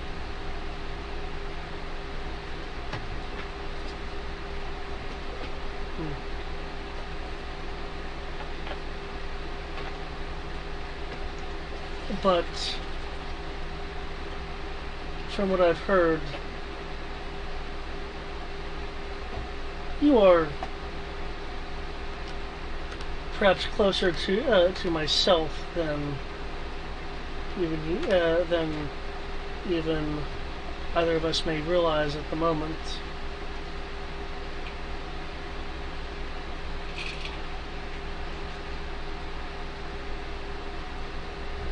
You do what you must, and I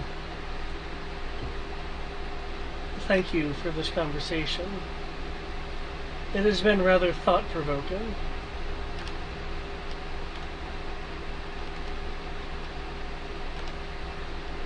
Perhaps if you can find the heroes of light, it could calm the waters, and perhaps you could find people under in the undertow that can yet be rescued. I didn't say find the heroes, I said become the heroes.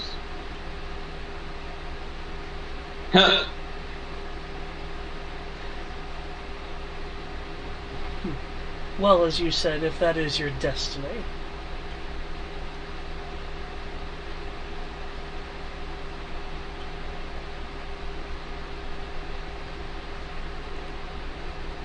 I do wish you luck, Omeros. But in the end,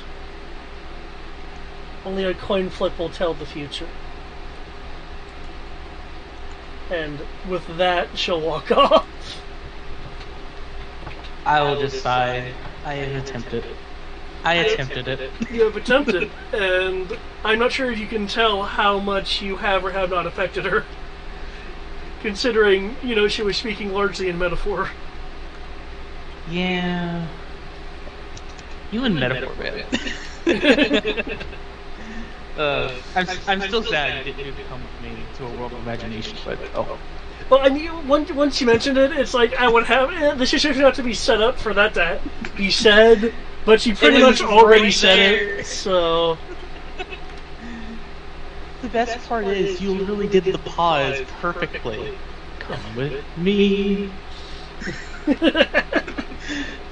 But yeah, I will say that your role has had an effect, but again, I'm not sure what you can gleaned from the way she was talking. I mean, I'm not a monster, and I'm not Ro. And I don't know how much Ro would have been actually remotely interested in seeing this happen, so whether or not he would be able to decide to insight this, in reading the lines of code that is our reality, that is his level of insight. If you asked him to insight, he would, but otherwise he's like, oh, this is your mission thing. No, like I said, I was just saying, hey, I'm gonna at least attempt to convince her to be different, not just be what she is now. So yeah, that would have been like that. You'll leave the two of you alone to handle that. Yeah, I don't know if the kind of what I was figuring, but because I wasn't going to specifically say, hey, I'm going to go have a conversation with her, and I'd like you to see what she really is thinking, since I know you're really good at being able to do that. No, this is actually just having a serious conversation and trying to be a cleric. I'm not sure what what the other players had picked up from the conversation.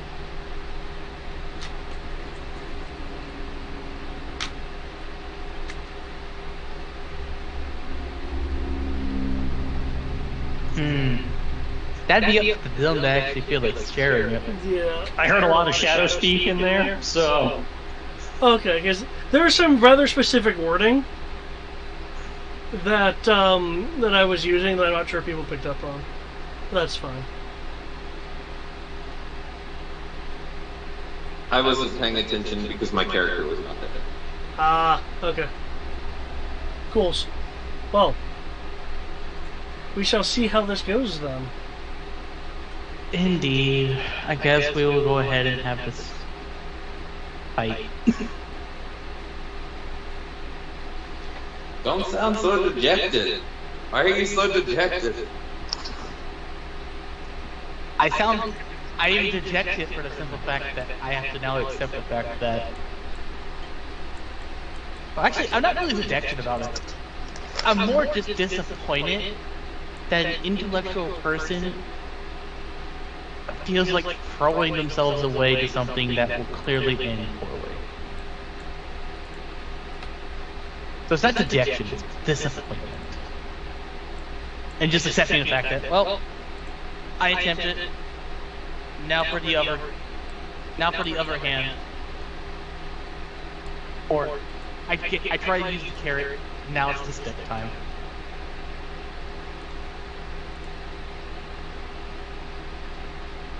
It will.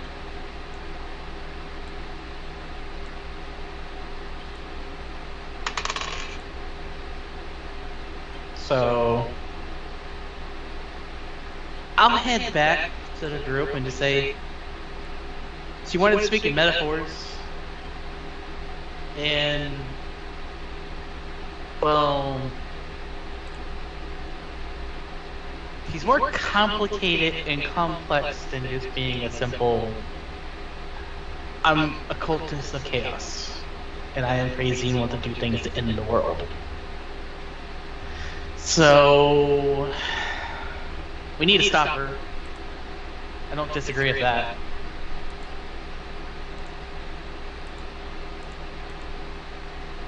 But there's more nuance than I was honestly expecting.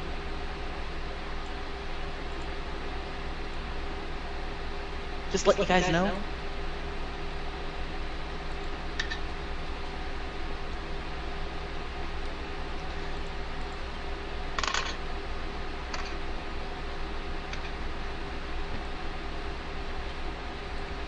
Bueller. Oh, I heard you. Okay, this got super quiet, so I was like, okay. We heard you. Yeah. Let's see. Trying to prepare my spells.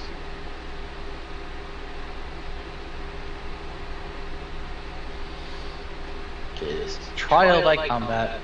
The worst part is, he even effectively admitted to it. So the trial by combat is just for the Goliaths at this point.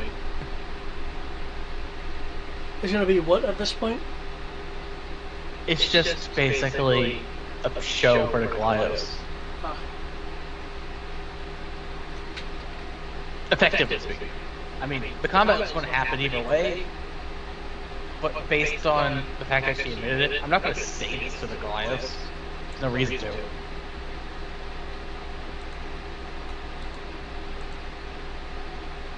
I will say this, just so you're aware.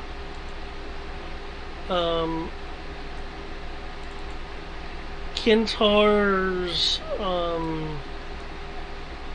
roll against yours was at a plus 12.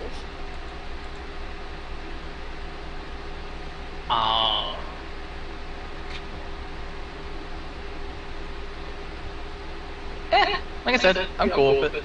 Because part of the reason she speaks in metaphors is just because it's like I look at her stats and I'm like, okay, that makes sense.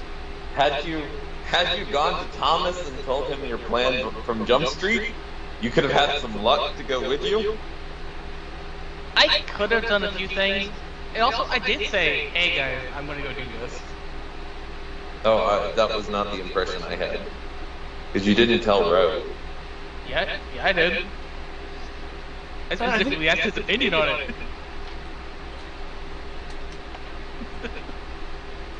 Okay.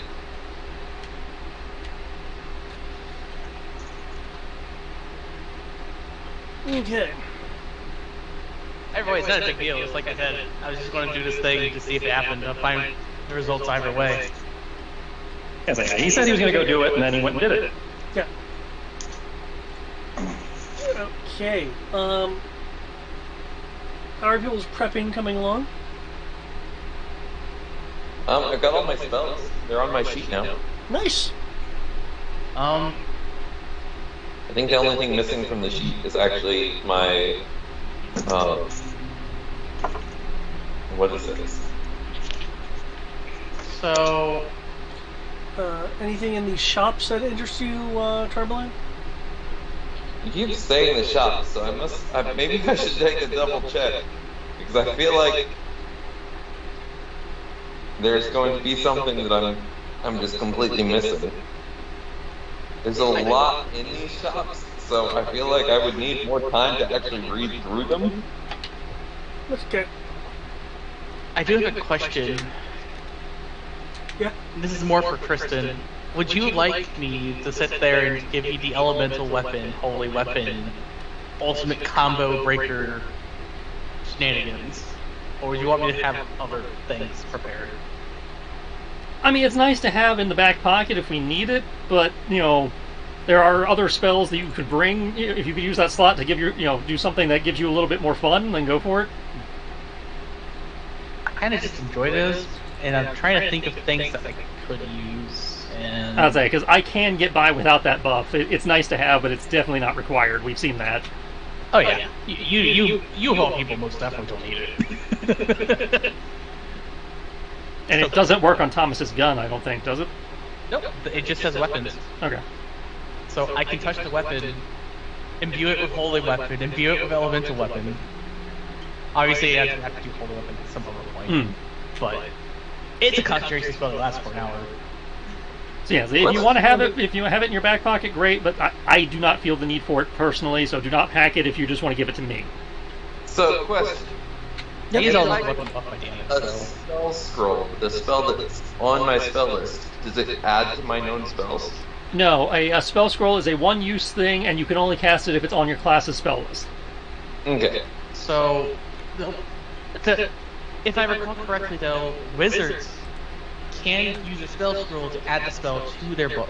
Yeah, wizards can take a spell scroll and turn it into a permanent spell by copying it to their book, but that's wizards only.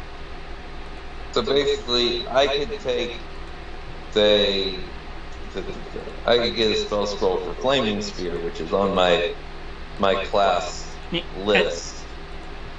And then you can cast it once without having to pay spell points for it because you're burning the scroll instead.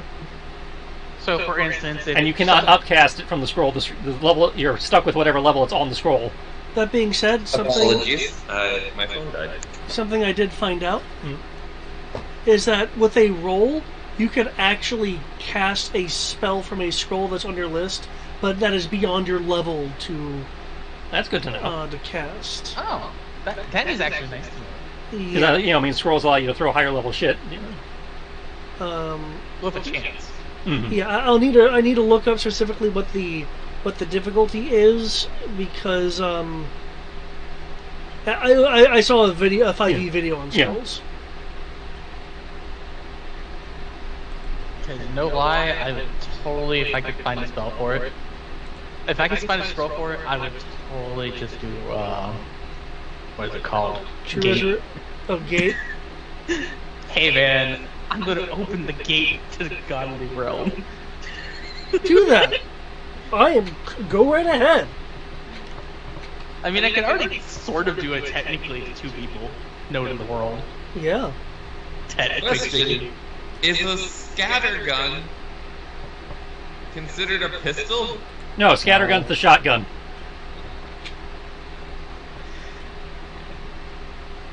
That was very exciting. I do believe you're vision in guns, though. And if I have proficiency in handguns. I believe is the exact word. If you saw it off, does it become a handgun? No. I don't think that's how guns work. It does in terms of the law. And technically speaking, yes, it still would. I've never seen a class that does. In simple weapons and handguns. I've never seen a class that gets that specific with guns before. Interesting. Hold on, that's the wrong sheet. Where's my other sheet? I have the other one actually broken out so I can read them.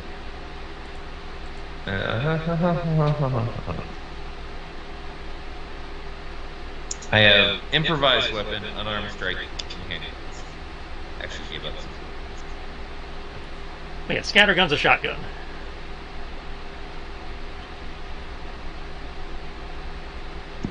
That is nice.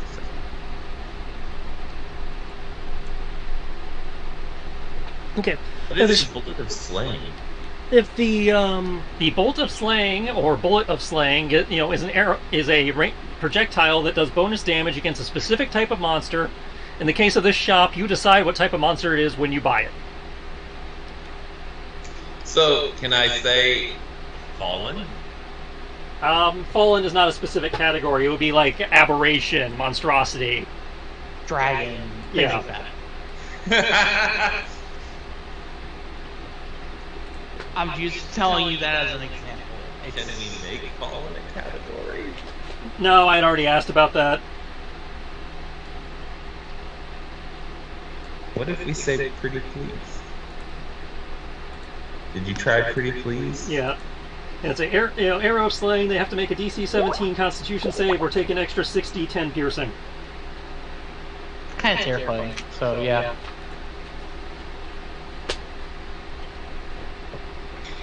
Okay, well, for now, I think I'm good. I'll probably regret saying that later. But Don't forget your +2 bullets.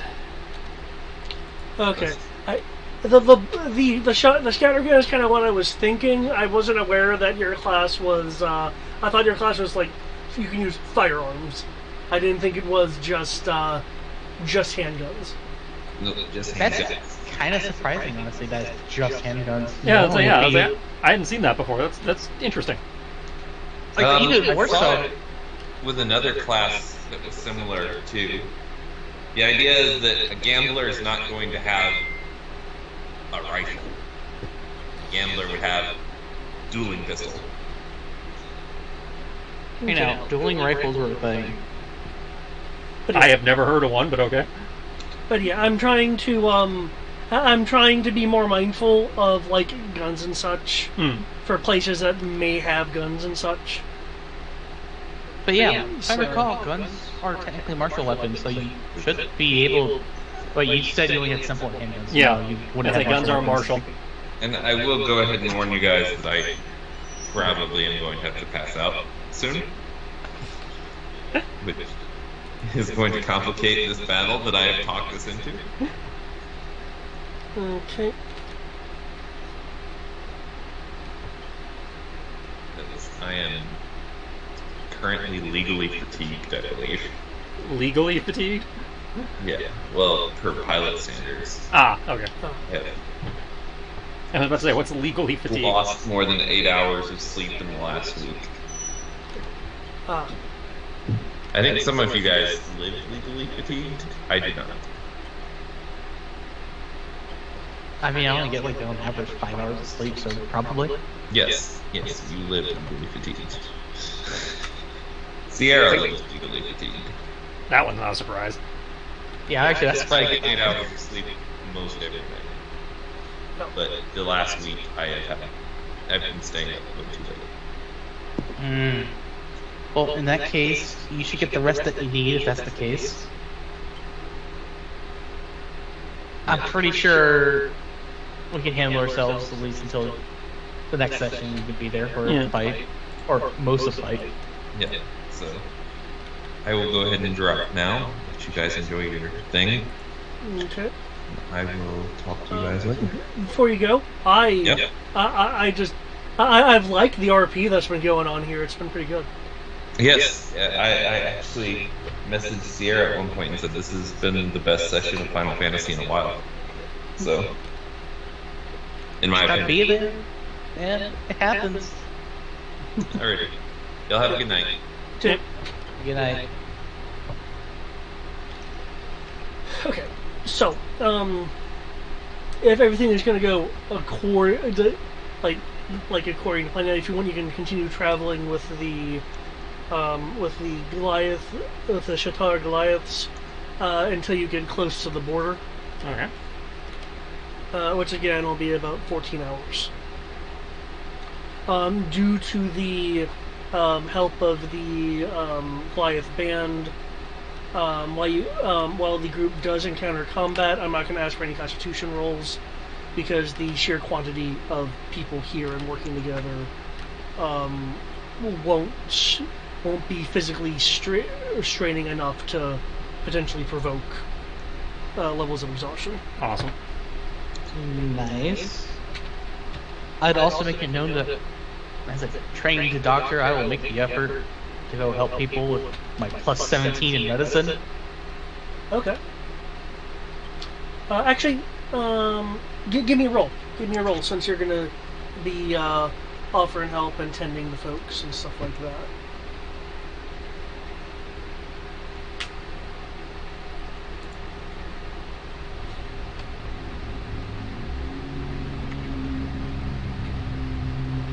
$33. Okay. Also, I just want to say this. Yeah. Can I get guidance for myself? Yes, you can guide yourself. You can. I just wanted to make sure I could in this instance. Really? D4? Whatever.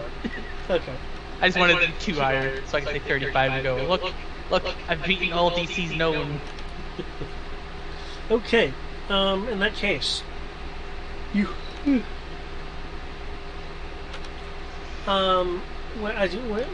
Through tending to people, you will have the choice then to excuse me.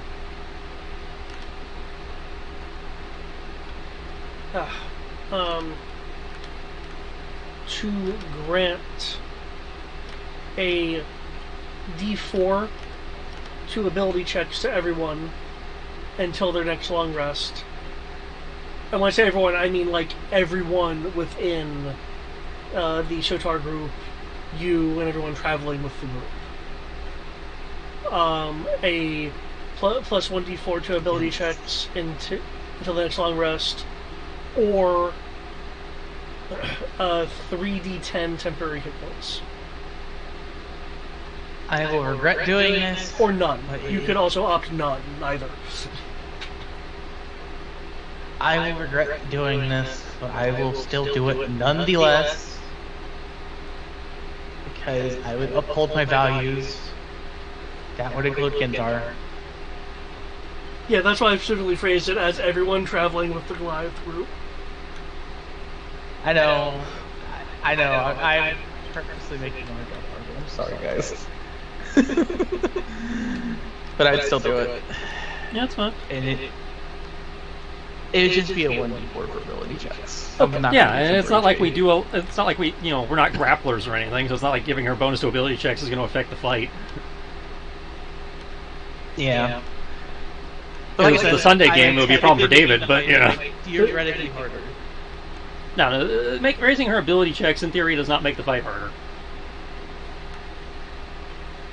Either way, like I said, I'm gonna do it because Okay. I will hold to what is my lawful good moral compass. Nice. You're playing your character wrong. I mean, am I? No.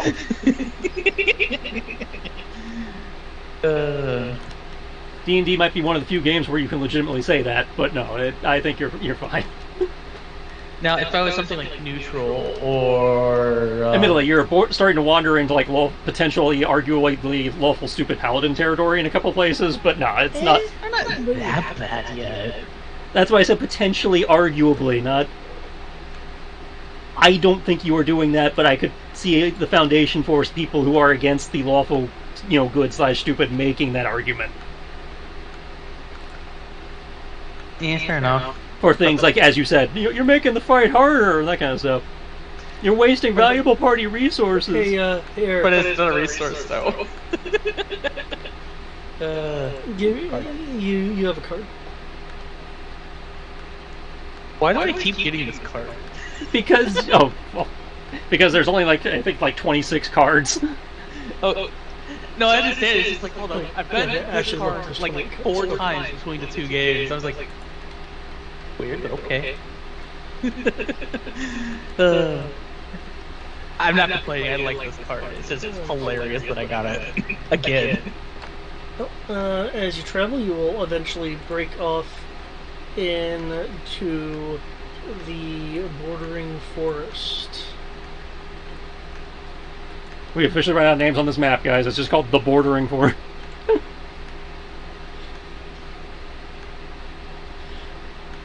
That sounds like you're actually like a real Final Fantasy place name. Yeah, like Final Fantasy like 1 through 3. Yeah. Where we're keeping it real simple.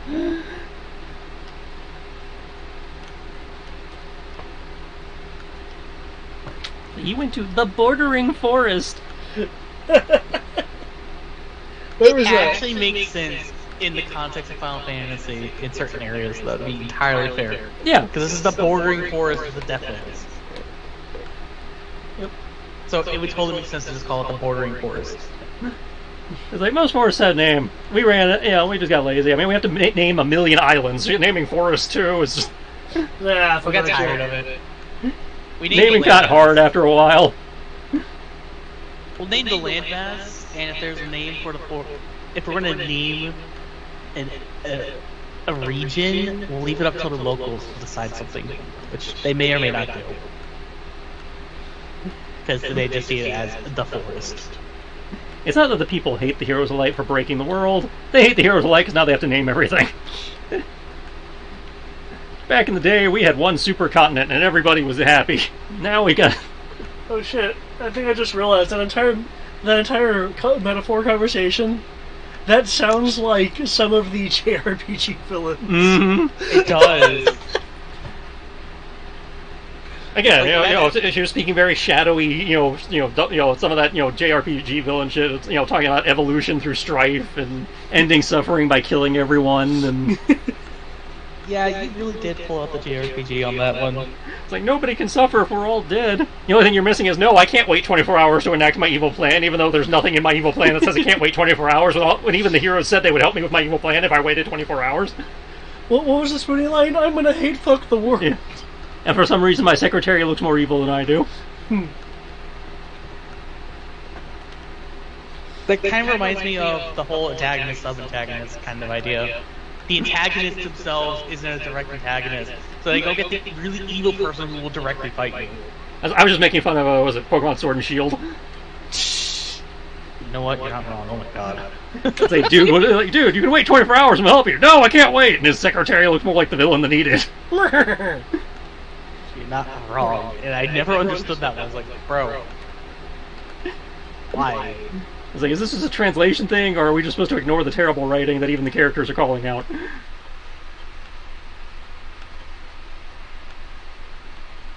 The world may never know.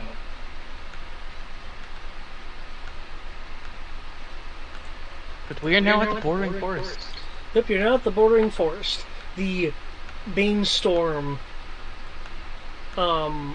gives way to regular weather patterns. What? What is this normal weather of which you speak? I don't know how to comprehend. How are you having issues with normal weather? I was being sarcastic. It was being funny. I know, but oh man. If anything, this is tame weather considering I'm from a place that flies through clouds. So I imagine our weather is kind of extreme because we're flying right through it at its peak. Not only that, it's just like, dude, you go all over the place. It'd be more of a thing for me to say, what is normal weather, when I live in from this academy. I say, that was just me being a pain in the butt.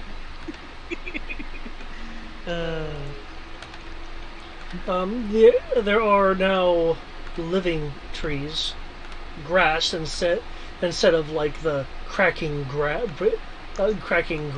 of pressured sand and rock. Smell of water. Oh my god, there's an ecosystem. What do you think this is, Star Wars? I forgot there was an ecosystem on this island. Normally we're just stuck dealing with the Banestorms. Well, I mean, even when you were dealing with the Banestorm, from what we saw on the map, your ecosystem was desert or, frozen tundra. Yeah, desert, frozen tundra, Banestorm. Well, the Banestorm, I presumed, was the desert. Yeah. Yeah, what's more anti-life than that? Though I wonder how we got so far through the desert and didn't see a single fucking cactar. You're gonna have to travel back through the desert, though? I just figured it's one of those things where they're only, it's one of those games where they're only on one island. Don't jinx us. Why, you don't want to deal with 10,000 needles at once? Hey, I think I have stats somewhere for the character. You should. I'd sent them to you. I do not feel like dealing with that. That's also how you get the Cactar summon. But look at poor Kit Kat. I can protect myself. I know you can. But poor Kit Kat, man. Hey, Kit Kat's got a warrior level up of some kind that he hasn't really had a chance to show off yet. I don't know, man. He looks kind of scrawny still. I'm just telling you what his character sheet says. I know. He has 84 HP, man. He looks scrawny. Yeah, I don't think David's fixed his HP yet. No, I did. Or maybe you didn't perma-lock it to his token?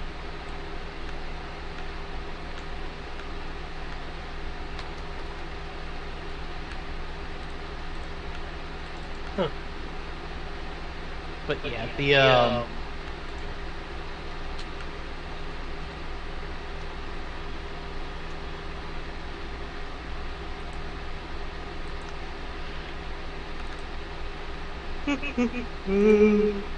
yeah, that would be a thing.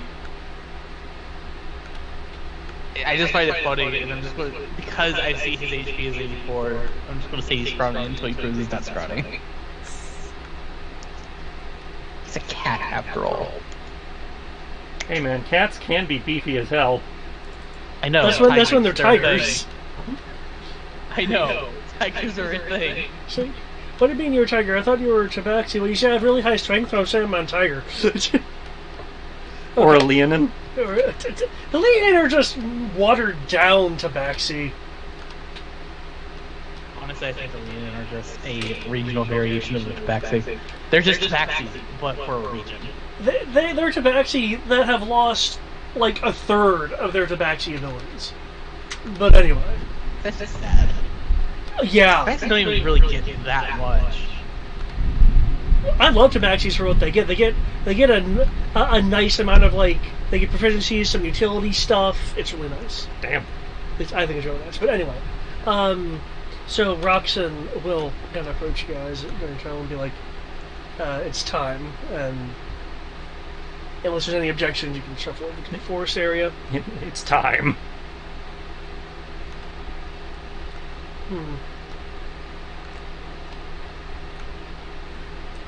I know what I've been accused of, and the accusers know the answer.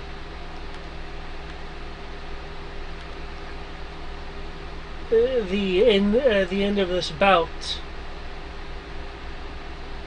will determine which becomes truth.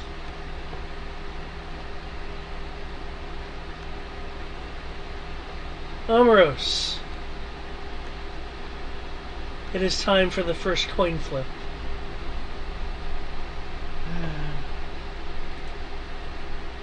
Indeed, it is. Da-da-da-da-da-da.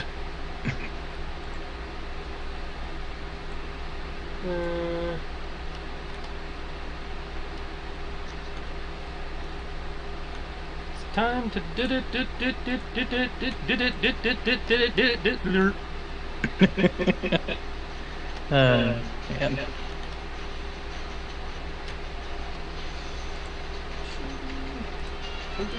Man.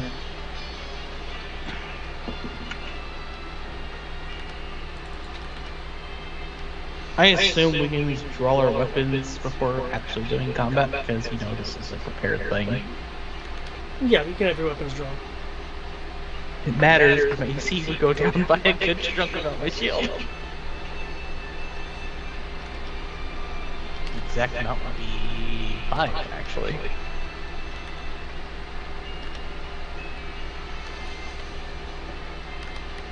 Plus 17.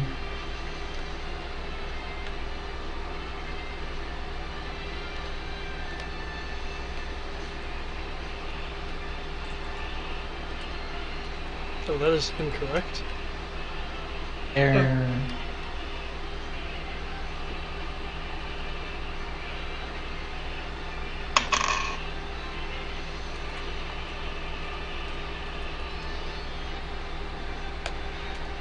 There we go.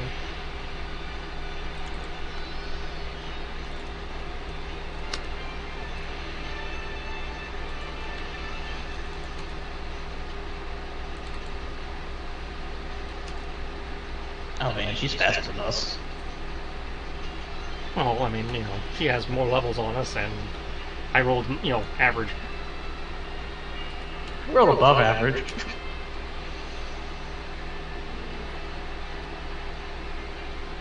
Okay.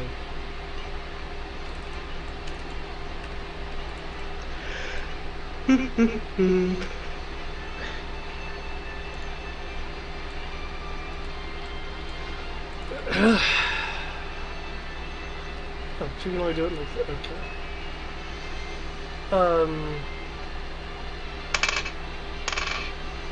Her... who do I want to target?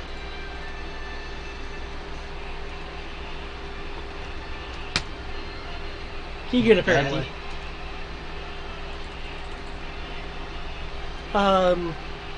She'll take a stance, put her, put a hand on one hand on the hilt, another hand on her sheath. And from the bracing stance, she'll unsheath the blade as soon as the blade comes out. There will be a glow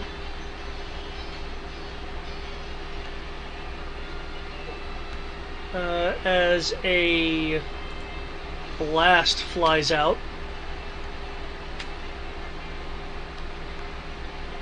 Gets 2. Keegan. Oh, that's just mean. I randomly rolled. For Keegan, you'll take that 24 damage. For some reason, it's not actually on his main sheet. Interesting. Really? It rolled a 1 again? Dick. 49, settings, there we go. Minus 24. And she's the weapon, brings it out again for another crescent slash beam that goes across. I rolled a 1 again, so again a Keegan. I will actually use my reaction and post disadvantage. Oppose disadvantage? Okay. Yep, because I have Staunch Protector. Okay. I mean, it's sound tactical practice to deal with the fuck-mothering dragon first. Okay. 23 or 22? God damn it. I'll take half of damage so that he can just take literally that much damage. So it's what, 14? Yeah, 14. Okay. She'll shift and leap a little of air, rustling the grass where she was, and she will land in this tree.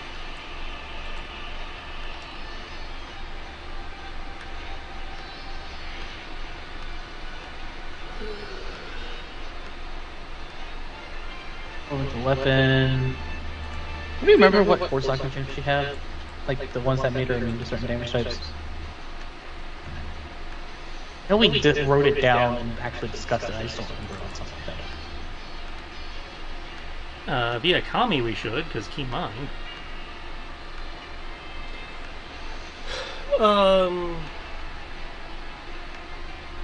Question is, does she have them equipped? Because the ones we found were just laying around versus being in her equipment. I believe, what was it? Charmed and Exhaustion? Charmed, Exhaustion, I think something to do with like grappling and paralysis. It was basically all the debuffs. Ah, that's right, it's all the debuffs. I don't recall there being any for damage for her. Yeah, I don't think she had any elemental ones. At least not the ones we found.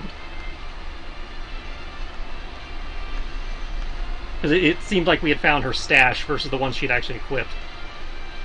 Yeah, so I say, what do you want to start with?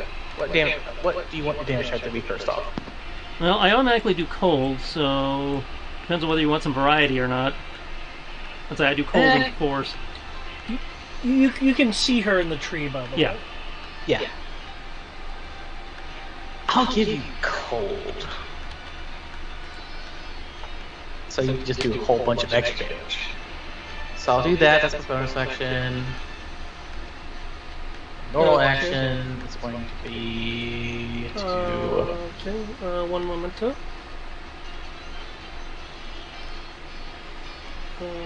Type is that.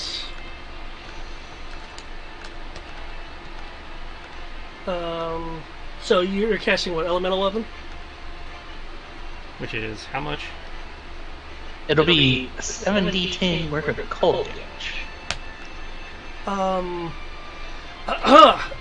it won't.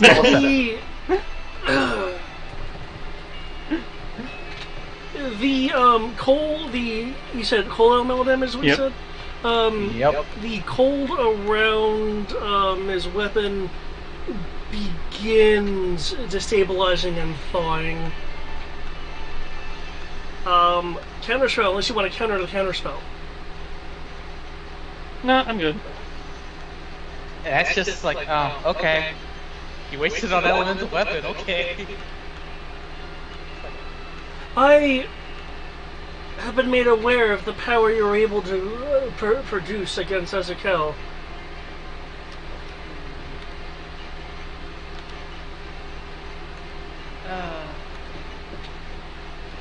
Just have to make this slightly more difficult.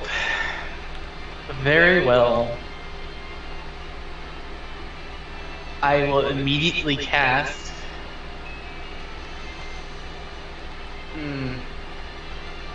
Just had to do it. I was going to do something else. Had to do it. Consider it respect for your power, Amaros. Yeah. I'll consider it that. For now.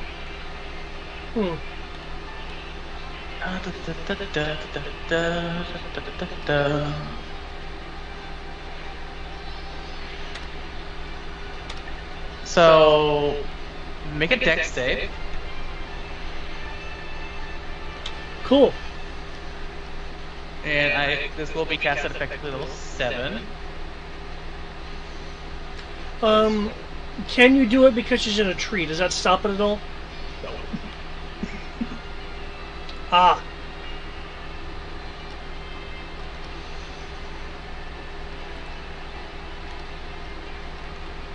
She will take. What is that? It's a fifth level spell, so she's taking half of 66 of the 2 damage dice, so. 6 divided by 2.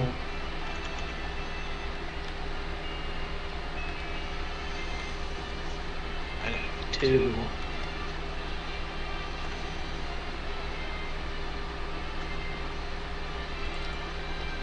I'll make my life annoying. Let me just come up with my allies. She's gonna get it. She's gonna get this instead. So there's my bonus and my action. That's already had. That's already happened? Okay. And Okay.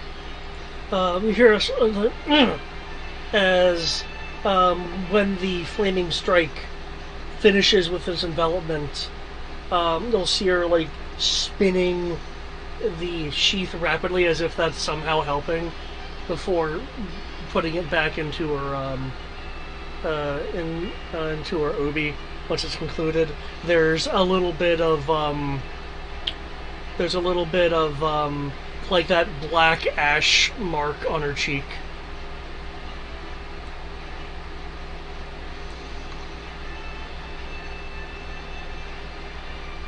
that would be my turn.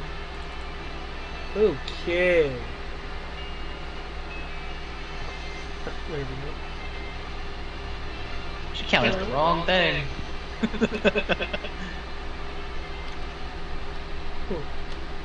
I'm not gonna tell her if you don't. No, I'm not gonna tell her either. Okay.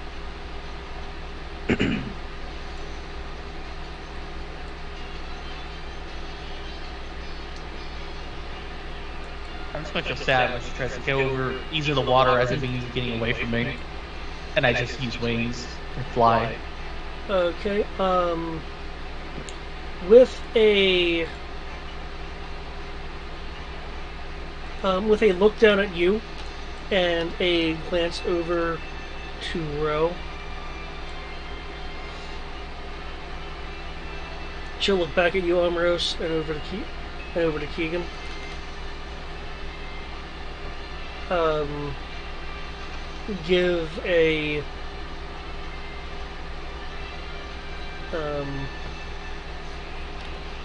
Give a bow, stating that you are stoned and I am the ocean. As she leaps into a large arcing backflip to land in that tree over there. Ro, it's now your turn.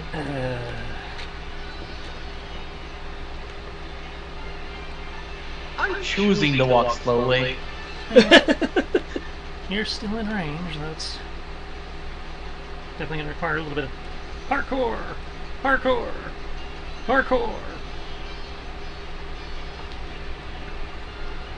It's like running and bouncing off trees to gain some height, so we can get up to. Okay. Can you get up to height? Do you have enough movement to do that? I have enough movement, assuming I'm starting at near ground level with the first tree and working my way up. Yeah. Okay. I don't know if I need an acrobatics check to Jackie Chan that or. Yes.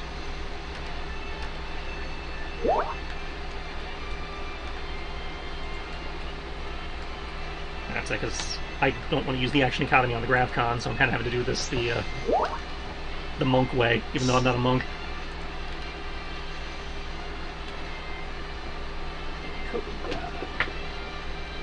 Okay, that's good.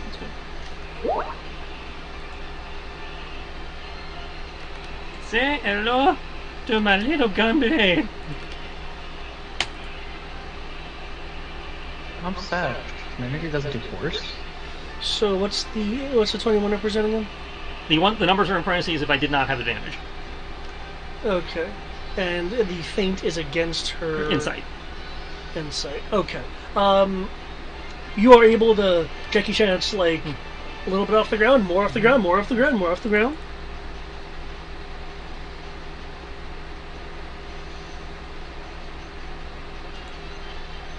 Oh, because it rolled a fucking 4. Okay. Oh man, she got crit on the second hit there. That's gonna hurt. Yep, that second one was a crit. I'm just surprised because it's either crit succeed or crit fail.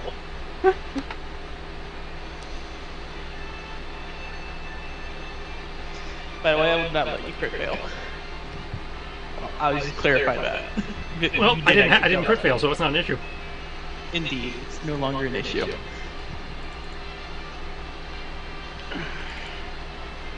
I'm not sure why she rolled. Oh, that was it. Okay. So yeah, she made so it's half cold damage both times.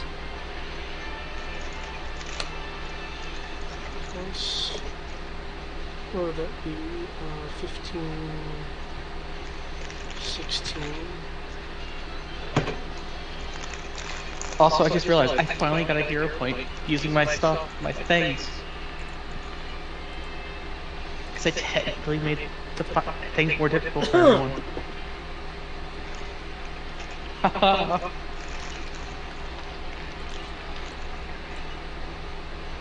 What's that? No. You gun slash into her not being able to react quite quickly enough. Let's see.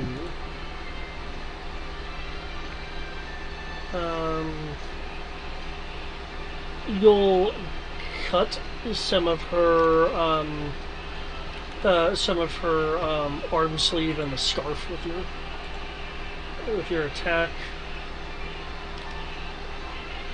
Okay. Initiatives and such. Oh yeah, we have to roll every round. I wasn't sure if you had legendary, so tonight I had to reroll AC. It got faster. What is it? What is it? That's right. At the end of the creature's turn, I could use it then. Okay. Yeah. I believe your AC formerly was a 19. Mm-hmm. Okay.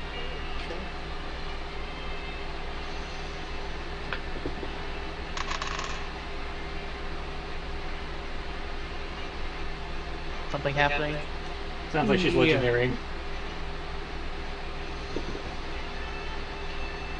Because I use a dumbass and reminded the GM that's a thing. So I'm going to use my reaction because it's best thing at fate. So what? Reroll. You said Blessing of Fate, so that's a reroll. Yep.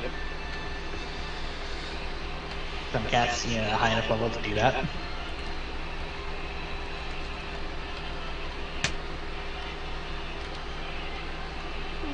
What is with her rolls? Second roll is a 28. Damn it! I tried. It's fine. This where it says element, in this case it is going to be lightning. I think, unless I'm confusing this with another character, I think I have something for that. Elemental absorption. You have things that absorb elements. Well, I know I have absorb elements, but I couldn't remember. I had my armor treated against something. I don't want to confirm what it. Radiant. I'm treated against radiant. Okay. So absorb element. Hold on. If you Why want. radiant? Because that's what it was at the shop when I bought it. Oh. I didn't do it personally. It's like, oh, my gear has a strange property, but the rest of it's good. It's like, hold up. Why radiant? Because I bought it and it had radiant on it. So yeah, I'm going to reaction for absorb elements. Why doesn't it ever remember that? Okay, and I'll need a strength save when you have a moment. -9. So that'd be 10, and 38 would be 19, so 29 total. Strength save.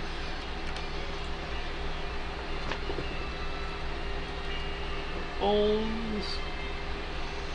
12. 12, okay. Unless this is a prone thing, isn't it? Yeah. Then I can add my weapon die once. What that costs my reaction, doesn't it? Or is it...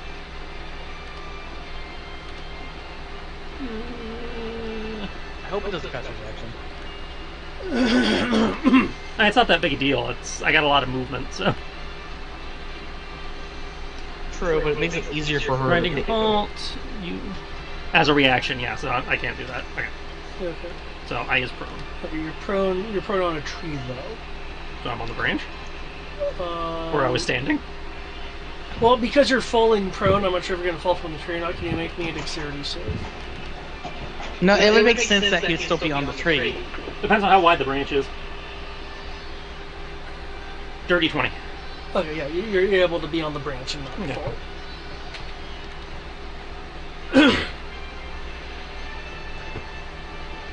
Yeah. Okay.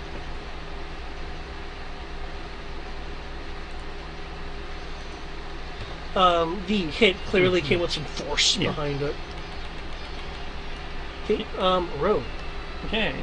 Half movement, stand up. Bonus action snaps.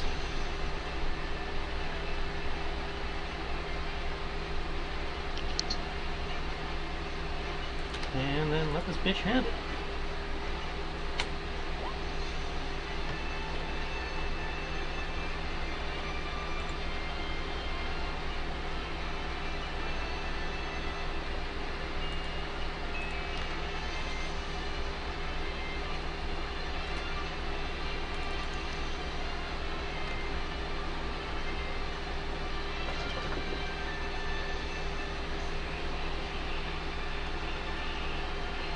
Okay.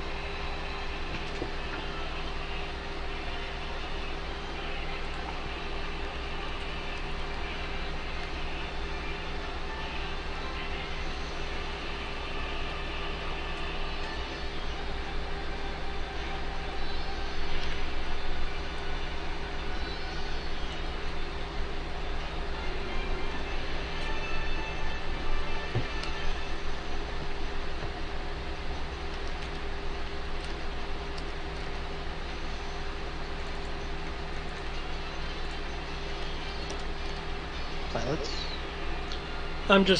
I was having to do math first thing. Not No worries. math. I just wanted to double check.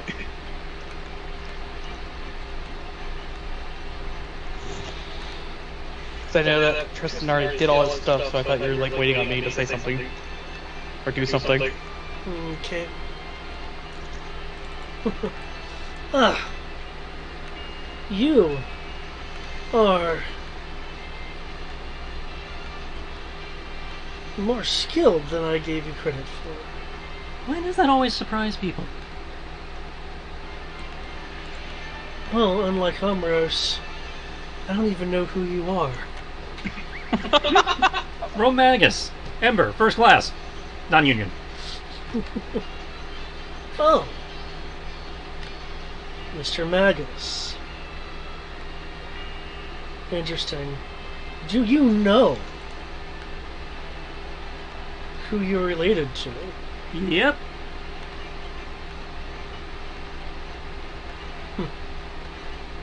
Now there's more credence to what I said earlier. About us becoming the heroes of light. Ironically enough. Yeah. This is going to be quite a battle indeed. Excuse me a moment. Run away! As with a bit of almost a blurring like motion, she'll jump and leap, landing on Aha. the Chevere. Does not provoke. Really? Even though I got a mark. Legendary. That's a legendary movement. It's a legendary movement.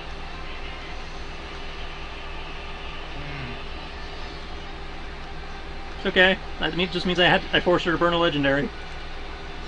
I don't appreciate you running away like this. All I had to do was introduce myself. I am merely. Actually, that's great. I introduced myself. She's like, legendary! Run away! I am merely keeping things interesting, and well, if you are indeed going to become the heroes of light, then a magus would certainly have an opportunity to become one, and I wouldn't want to be a step on that ladder. Maybe you should have considered your choices much wisely, much more. You should have chosen better then. As I said, I have been drawn up in the maelstrom that is the Sea of Chaos. Whatever that means. I remember. I was going to do things, but now she moved out of the way. You just changed all of my plans, man. I'm a painter, not a poet. I don't know what she's talking about. Using flight, it's going to run, it's going to go right here. I'm also going to use flight to get up to the same height that they're at. Go right there. I'm going to cast 2 spells. Two magic. And actually, I'll be right here. Because this is just fun. First thing I'm going to do... I just have to double check this real quick. Didn't you take damage? Why is your health bar full? Because I had over maximum health. I have plus 20 hit points and plus 50 mana, so... How? The different items I'm carrying? Oh. That makes sense. That's an action. Do I not have anything that would be good as a bonus action?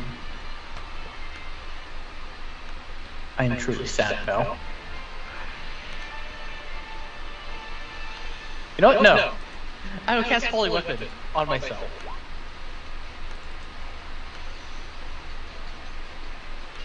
In addition to that, I would cast Guiding Bolt.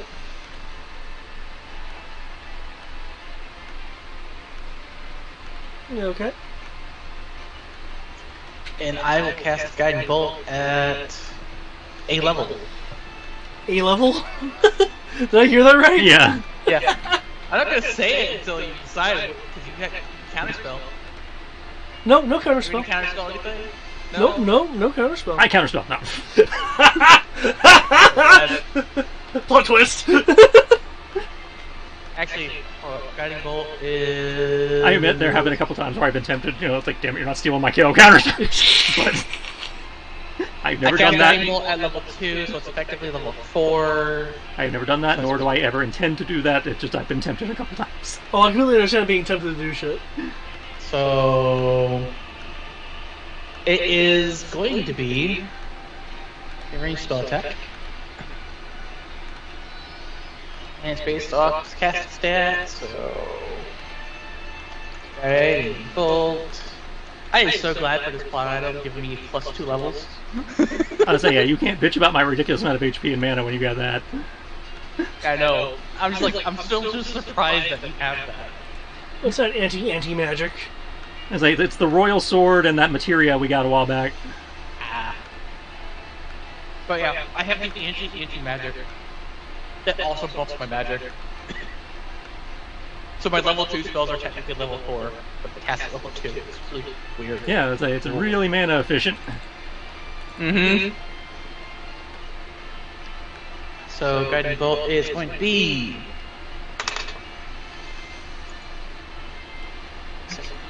7. The hit. Damage is going to be... How much to hit? 17 plus 11, so if you really want to do the math, it's No, 28. it's 28, yeah.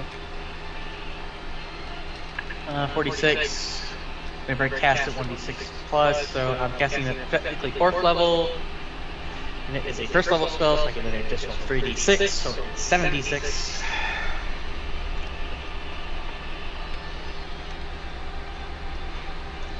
D6 red. That's radiant. But there you go. Okay, this bolt of radiant energy flies out. She raises an arm defensively as the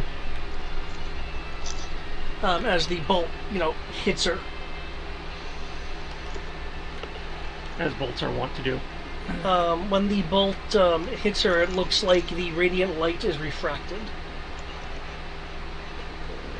So it did less damage. Sounds like it, yeah. It didn't appear to do any damage. What the effect of Guiding Bolt is still there, yes. Yeah, there's still the glittering. Ah, she's immune to radiant. Annoying, but not 100% surprising. Yeah, it's kind of annoying because I literally just cast a folding weapon. I guess I'll drop my position for that and stop caring about it. Okay.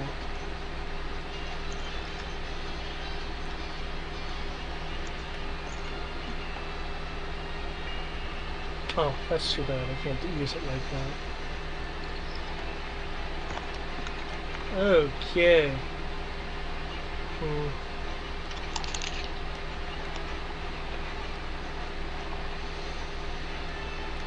Okay.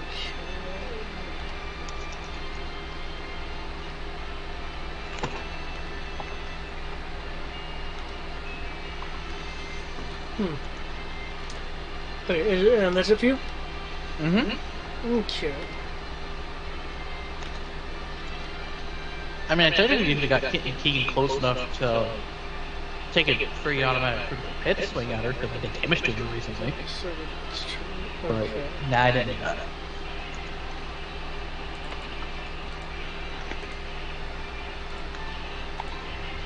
And the round's already over again, isn't it? No,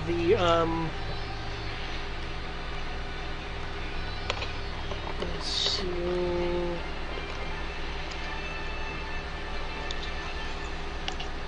Okay, as your turn is ending.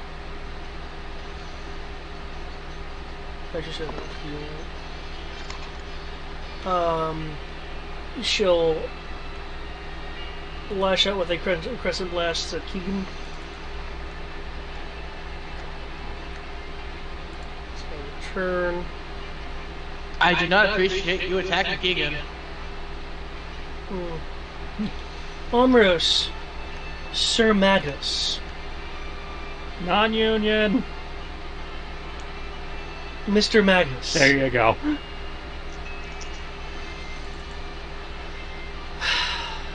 As I said, I will have to take things a little bit more seriously.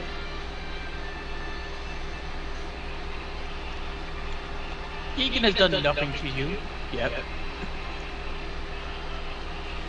You have a large amount of armor, Omeros. Yes. Therefore, there's only certain things that I can do which may actually affect you. You never know until you try. She'll raise her voice.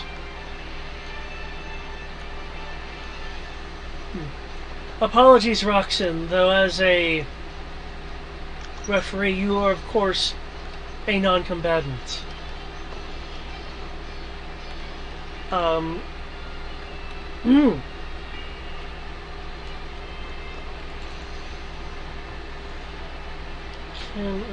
won't let me do that right. No. She will reach into the partially cut part of her scarf, pull out the necklace that she was wearing while she was asleep. That has looks like it can be opened. Pocket power. And she will open it. She's over 9,000.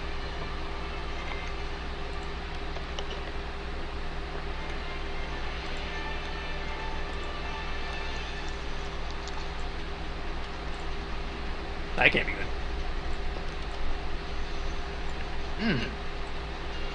That's kind of funny.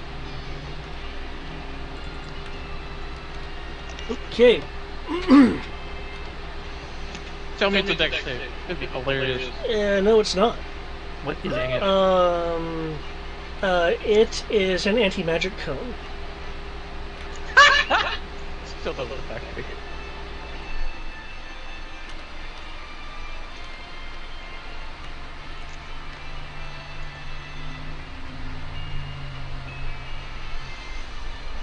Use my reaction to be over there now.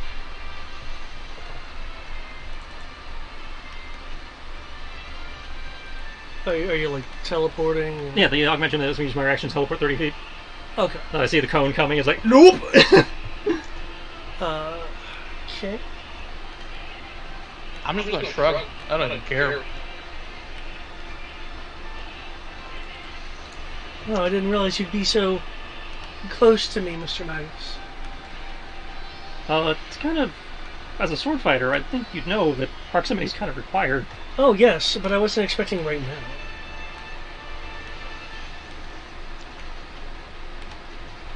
Okay. Well, what can I say? I travel at the speed of time. I see. Ah. She'll reach, behind her, underneath her robe, pull out a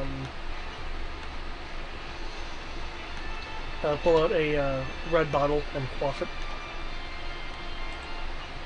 I'm gonna resort to potions already.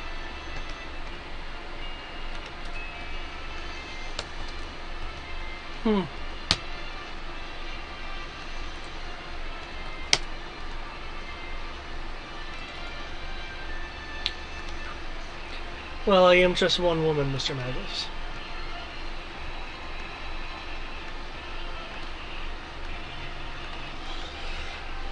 And since you are so close... Yeah, I'm still not sure, with you being one woman, how this ended up being a 3-on-1, but...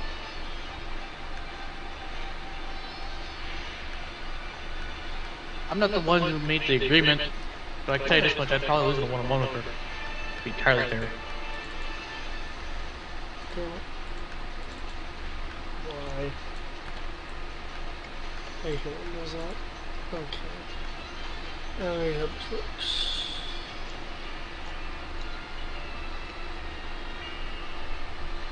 Okay. She will turn to... she will turn to face you.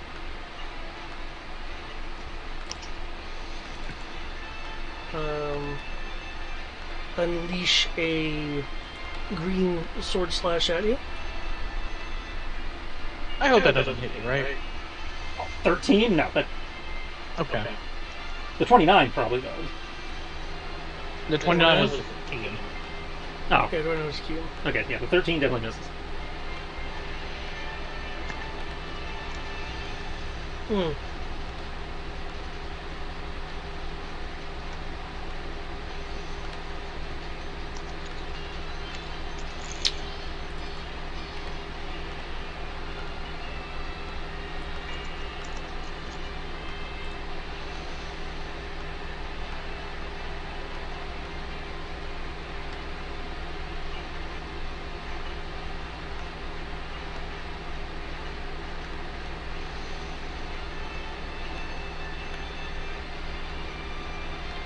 How does she...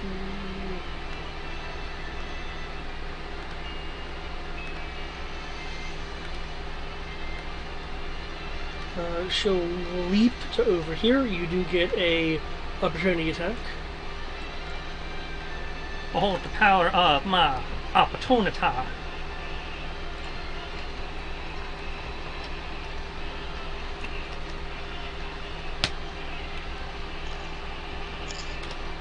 Opportunity. Okay. Okay, she will unsheath, unsheath her sword, parrying your blow. Damn. So, what did you actually roll? You rolled a 19, that's critical for you, damn. No, I rolled 16. Oh, you rolled a 16, it was just rolling, showing up weird. Would you like me to spend 3 mana and give you a chance to re-roll and take the higher? I said, pretty sure I rolled 16. I'm pretty sure it's Yeah, it says 16. Yeah. It's saying it's critical success on a 19 or higher. Yeah, that's a 16. Ah, that's what that says. Yeah. 27 misses. I can't do much better than that, so there's not much point in you wasting the mana. Okay, following through with the parry is a slash. Okay, that's probably why she did the counterattack thing. Wow, roll 20! But does she even hit? Nope. No! Because roll 20's doing this thing where I'll suddenly be rolling below a 10 for several rolls. As she is landing, because that was a reaction, she will take her second attack and go after Keegan. She really doesn't like Keegan. You just have a thing against Keegan? You must owe her money or something. I don't know how.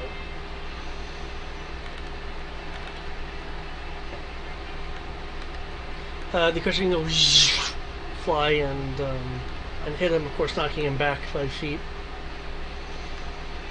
I'm just like, come on. Are you doing this before Keegan? Are you saying that aloud? Yeah, he's just over there. He didn't even guide us for it yet. I believe the terms were. Oh, hold on, I need to move this now. I believe the terms were that. Oh, I know what the terms are, but he hasn't even been a friend to you yet. Yes, Or me and Megas. but he will. At least I believe it's a he. Yeah, he's a he. Okay, he will. Because I've seen the two of you walking around. You're partners, aren't you?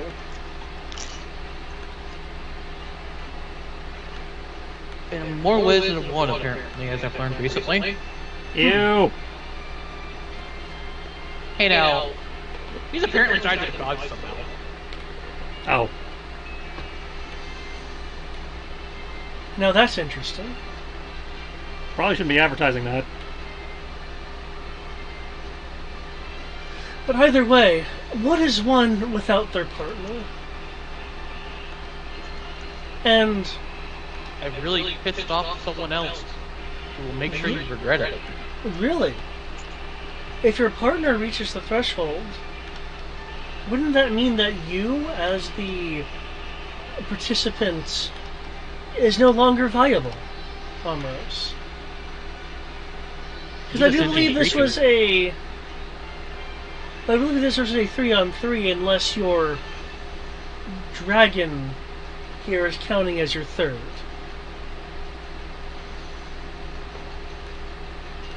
I actually don't know what, because we never actually decided that. David, Tristan, what do you think? Should it be the third? I have no idea. Sounds like you should look at the ref. Roxanne will say, the battle has already commenced. I do believe this Keegan is your third. Because of Mark mode. Kentaro will be like, well, that's unfortunate. He's a sentient creature. He can make his own decisions. He's not familiar. He's a dragon.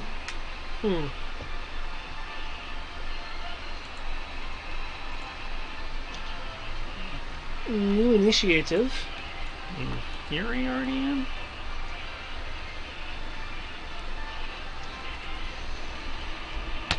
Also, I don't mind saying that because I'm a cleric. I believe I got Keegan because of my providence as a cleric. So from God. So, as a meta perspective, yes, what I said is very true. But, Okay, y'all's initiative's in? my initiative is in. I wasn't sure if Ro was still at 20. Yeah. My AC hasn't changed actually. I'd say that should be accurate.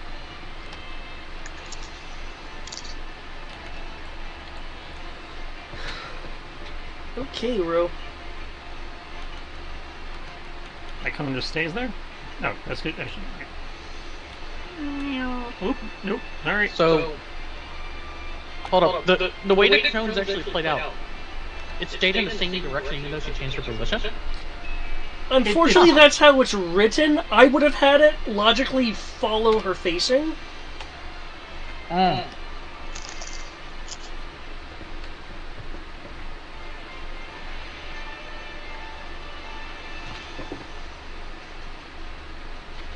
And really, I probably just had it follow her facing, but you know what? Whatever. Nah, I kind of just expected it to follow her facing. Yeah. Which that makes more logical sense. I don't know why I'm being as adherent as I am, because that makes more logical sense. Okay.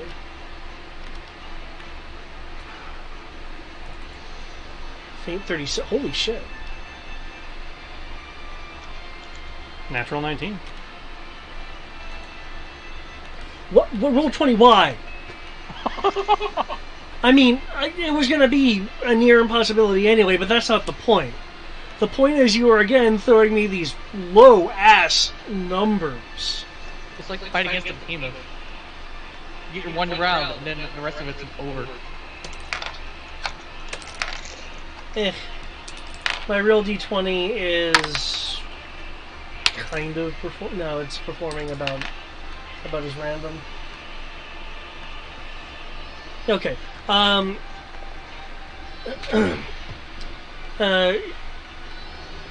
the branch, she will duck under your first attack, but your follow-up gets through. 23, right? Yeah, 23 is the first one. Yeah.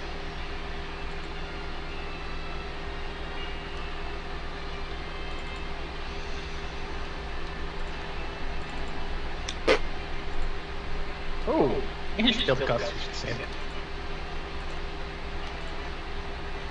Also, hold up. You forgot something. Guiding bolt. I already rolled an advantage. Oh. I just want to make sure it mattered. I forgot it doesn't with your character as long as you get faint.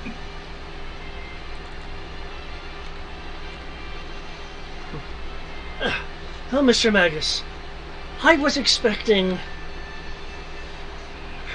to need to use this at a much more tactical moment, but I see I just can't be afforded that now, can I? So I take a few steps back onto the branch. The branch begins to bend a bit just from the weight there.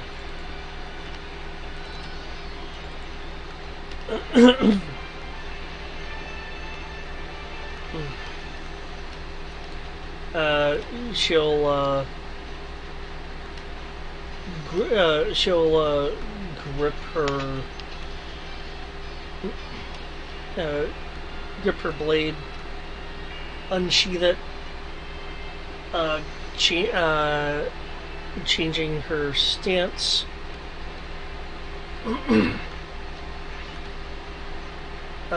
And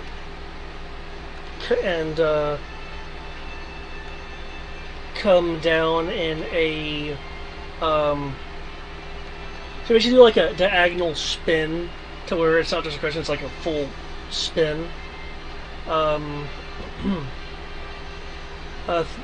Third form of ripple.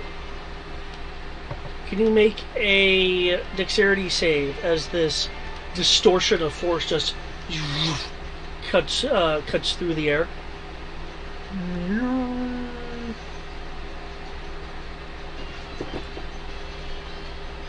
Please roll well. Oh, I rolled fine. That's 31.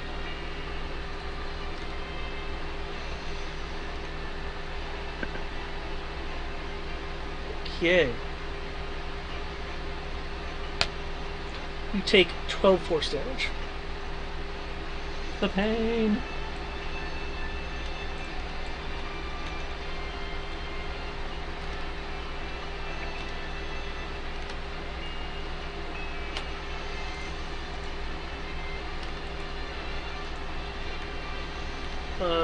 The part of this tree gets cut.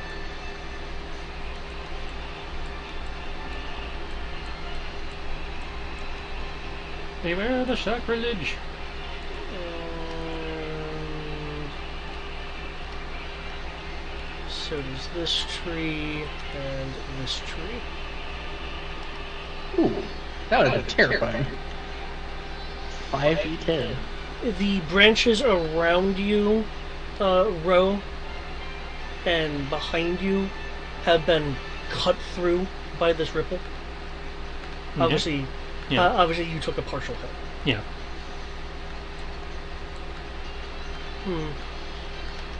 Well, I did not get the dragon this time.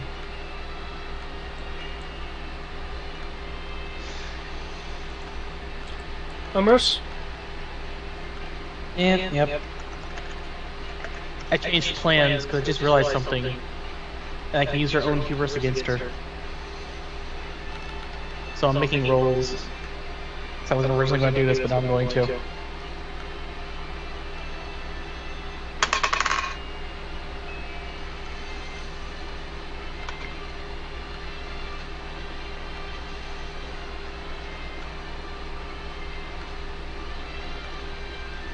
That. I'm doing an item interaction with that. Reaction.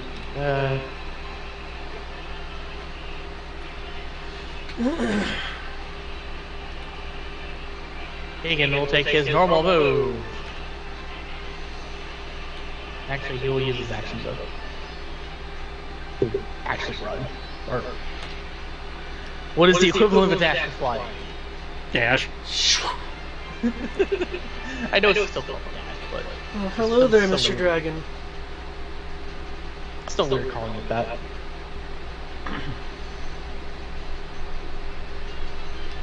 I am purposely going to walk into the anti-magic, since I know what I have. Yep. I'm using this because she thinks I won't be able to cast magic to cast elemental weapon.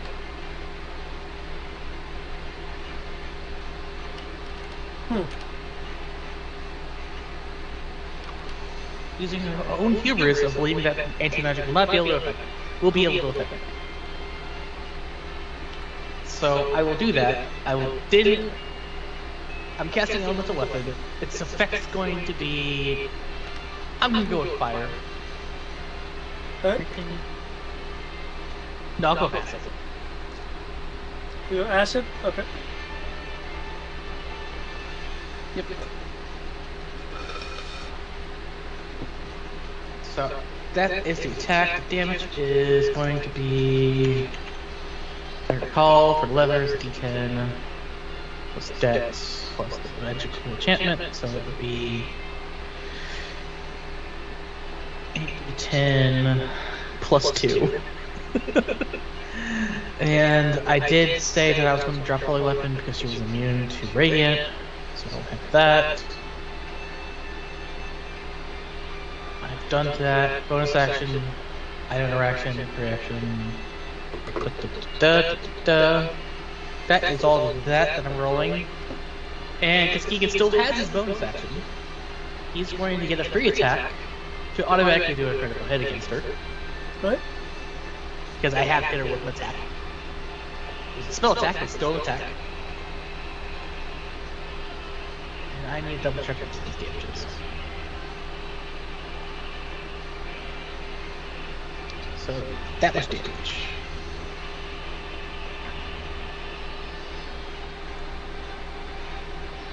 And there we go. Boom!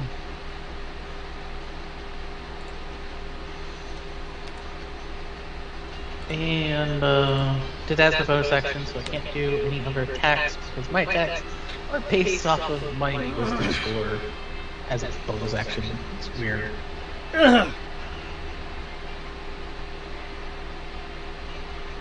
Look at this sizzling on her. She like grimaces.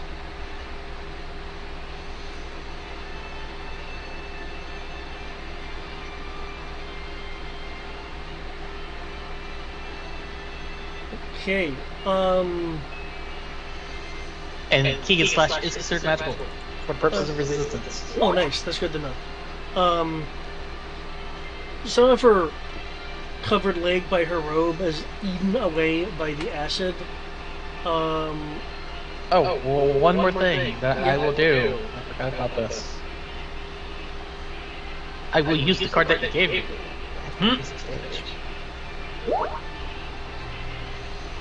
For this, you're doing it for this? Yeah, I'm gonna do it for the double shot. Okay. So add an extra. That's just sad. Add an extra 7 acid damage. Okay. Now there is some sizzling and burning going on.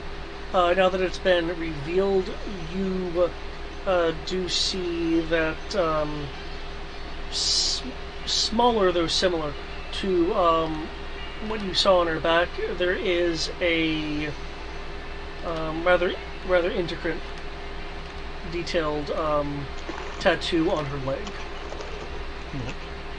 And we know those tattoos are magical, right? Well, he knows the one on her back is magical in some fashion. So I can intuit that the one on her leg might be as well. Which I assume you would have told us about this, so I was I mentioned all that. Yeah. Yeah, so cool. Now that I know she has more than one tattoo. I can do cleric things. She's gonna not like it.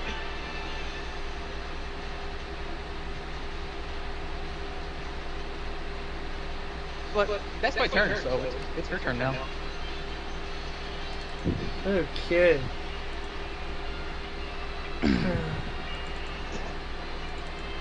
By the way, I do work till 10 this week, so I don't care how late we stay up, but you should keep track for yourself, David.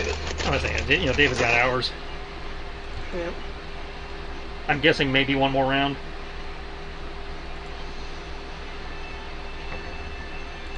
Now I'm fine with that. Like I said, it's up to the determining factor is David here, because I don't work till 10, and it's also up to you, really, Tristan, how long you want to stay up. I know we've been up for hours before, and it's really bothering us.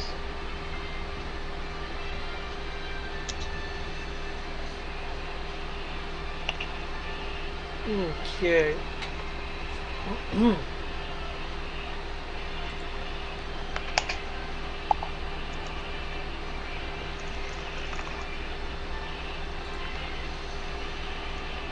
Thank you, Sierra. You made your art requirements easy this time. Good look. Wait, Sierra has art requirements? What? I was doing the art for Sierra's super character. Ah. I might have something, at least for the Star Wars character. Well, it's a start, because honestly, you probably don't need art until a game gets picked. She's just covering her bases. No, I know. I'm actually paying for something to happen. Oh. It's kind of Okay. ironic that it will actually apply very well for the Star Wars character.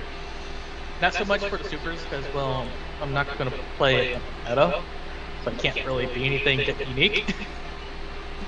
Yeah, you can't have alien appearance if you're a human. Exactly. Well, actually, I'll shift that a little bit. But that's because.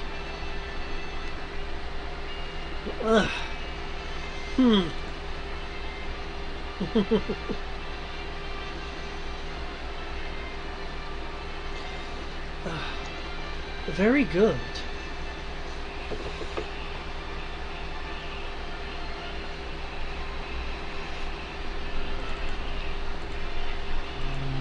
Yes. Okay. Get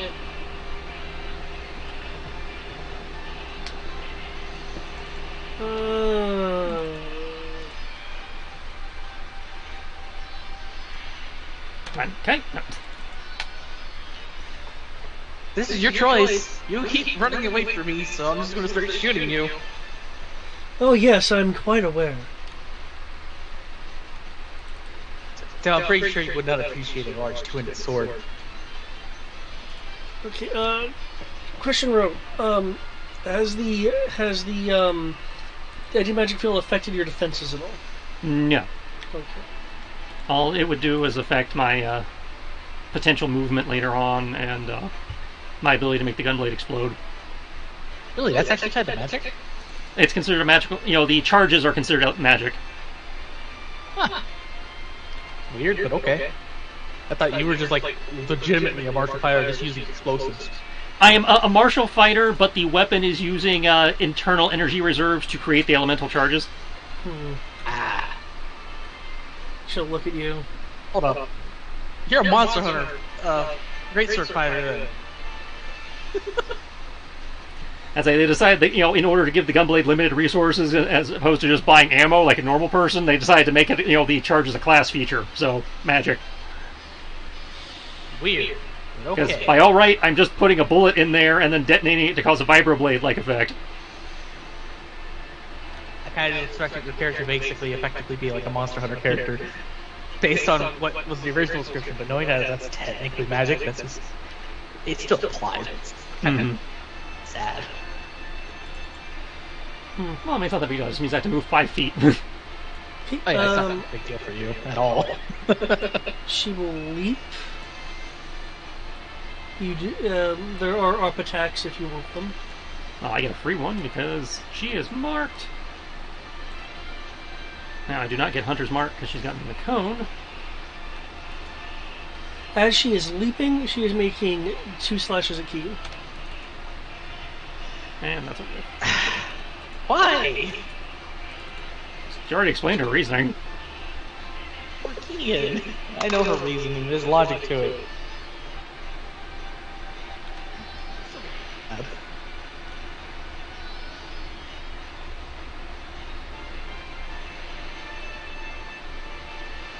Element acid.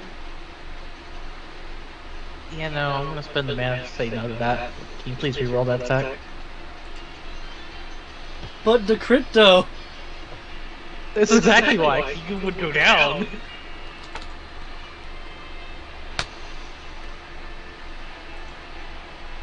Ooh, he doesn't get hit! He's a 24. Wait, would that affect him if he's in the anti-magic No. cone? Nope. He has nothing magical about his. No, his- you can't hit him with the spell because he's in the anti-magic cone. But, No. you know, he's targeting her, not the I'm targeting spell. her, Oh, talking to her. Okay. and I ignored him. Magic. Well, Within a certain radius. 5 feet around you. You Yeah. and 5 feet around you. Which is why you could do like self spells. I say you ignore a radius of it. You don't ignore the whole thing. But okay, yeah. Yeah. Okay. Cool. She's not technically affected by anything, so yeah. No, she's not affected by the anti-magic cone. Keegan will hop attack, and he actually will get a critical attack hit. So Sorry. Did you? Yeah, it's 17. Okay. Force or slashing. 17 hit. Damn. Okay, that's 17 hits. Okay, no, No, that's what I'm asking. no, it's 17 to hit. I didn't think that. I was looking at the damage first. 17. No, her movement's too swift. Yeah, I didn't think so. 39. yep. Yep. Keegan did a thing. He did two things in this entire fight. Okay. Kintar is now underwater. As she has jumped into the water. When did that technically put us outside the cone then? I mean, it's a cone if she's still angling it up. I guess for the sake of her depth, I will shift it a bit. So there. Okay. Well, I was just kind of wondering because the way that it says that it's cast. Wait, Me? what? No, based on what you said earlier, the way it's cast, that it's technically a specific direction. He Yeah. stays at that. So, So, I was just kind of curious. yeah. It's Yep, like I actually grabbed it.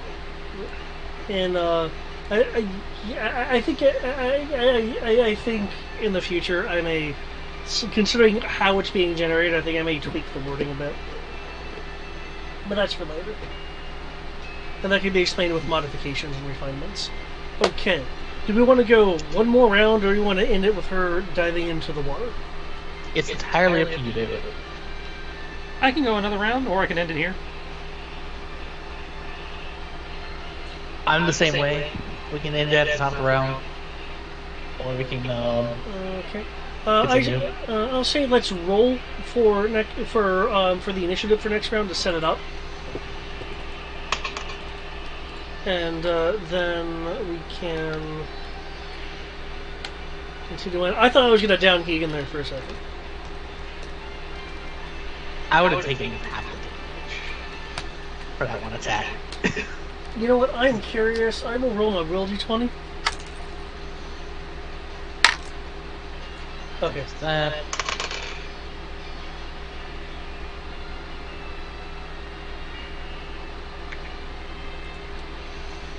Am I finally slower than her again? No. Roll 20's been bleh with that. That's only a 14.12. Pretty sure she can beat me. Dexterity is okay. I have a 1 for dexterity. Plus 1. So if she can't beat me, then I'll be set. She has a high dex. 18 plus 6 is 24. Why is Keegan's AC being consistent? And mine's just rolling at my range. 16 plus 17 is what? 34? Yeah. Okay. Just thinking this is something. Which one? Tell me. 16 plus 15. It's pretty good. I was off that one. Thought it was. We will see how much more this venue changes next time. I'm gonna feel so bad because I realized the next thing I'm gonna do to her.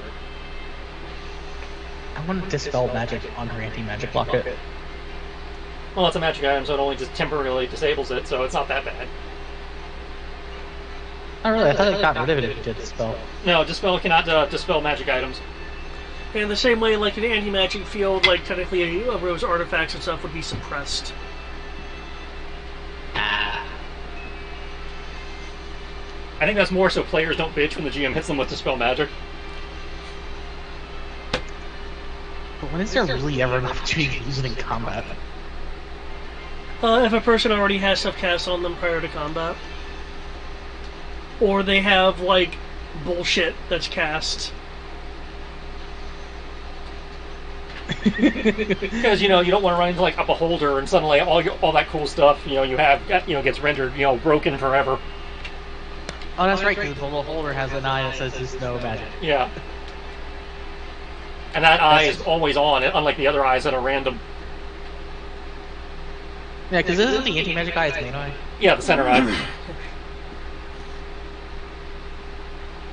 But, I feel so targeted, like poor Keegan. But good on you for running away from the person who can actually be the tank. Well, I'm basing her fighting style on a combination of the personality established thus far and her image, which is looks very kind of like agile fightery. So, yeah, like I said, you're doing a great job. I'm just like, eventually, you're going to run far enough away that I just can't do anything. Then it's going to become a fight between Ro and Kinsar. Because I'm wondering what's going to happen with the water. It's like, do you want to shoot from outside the water into the water? It's like, but bullets though. But magic. True.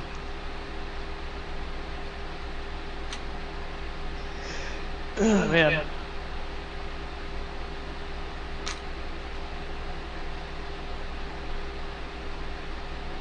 Because it's eventually going to just become a fight between the two of them, and I won't really be able to affect it.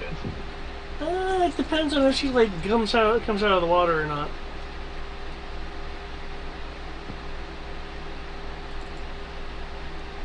I'm kind of curious what would happen. Given that she says that she was born in the chaos, if I banished her, what would really happen? Well, also remember, she speaks in metaphors, so... Yeah. I know she speaks in metaphors, but... It is an interesting thought experiment. Well, she gets to experience the chaos version of what Kami has experienced.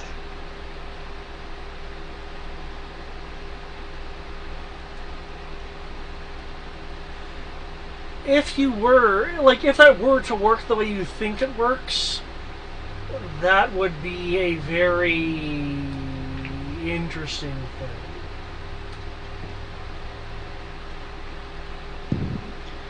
Well, didn't it determine other things? Like, he's not actually a person who's just wanting to cause chaos to happen. He's actually a part of chaos.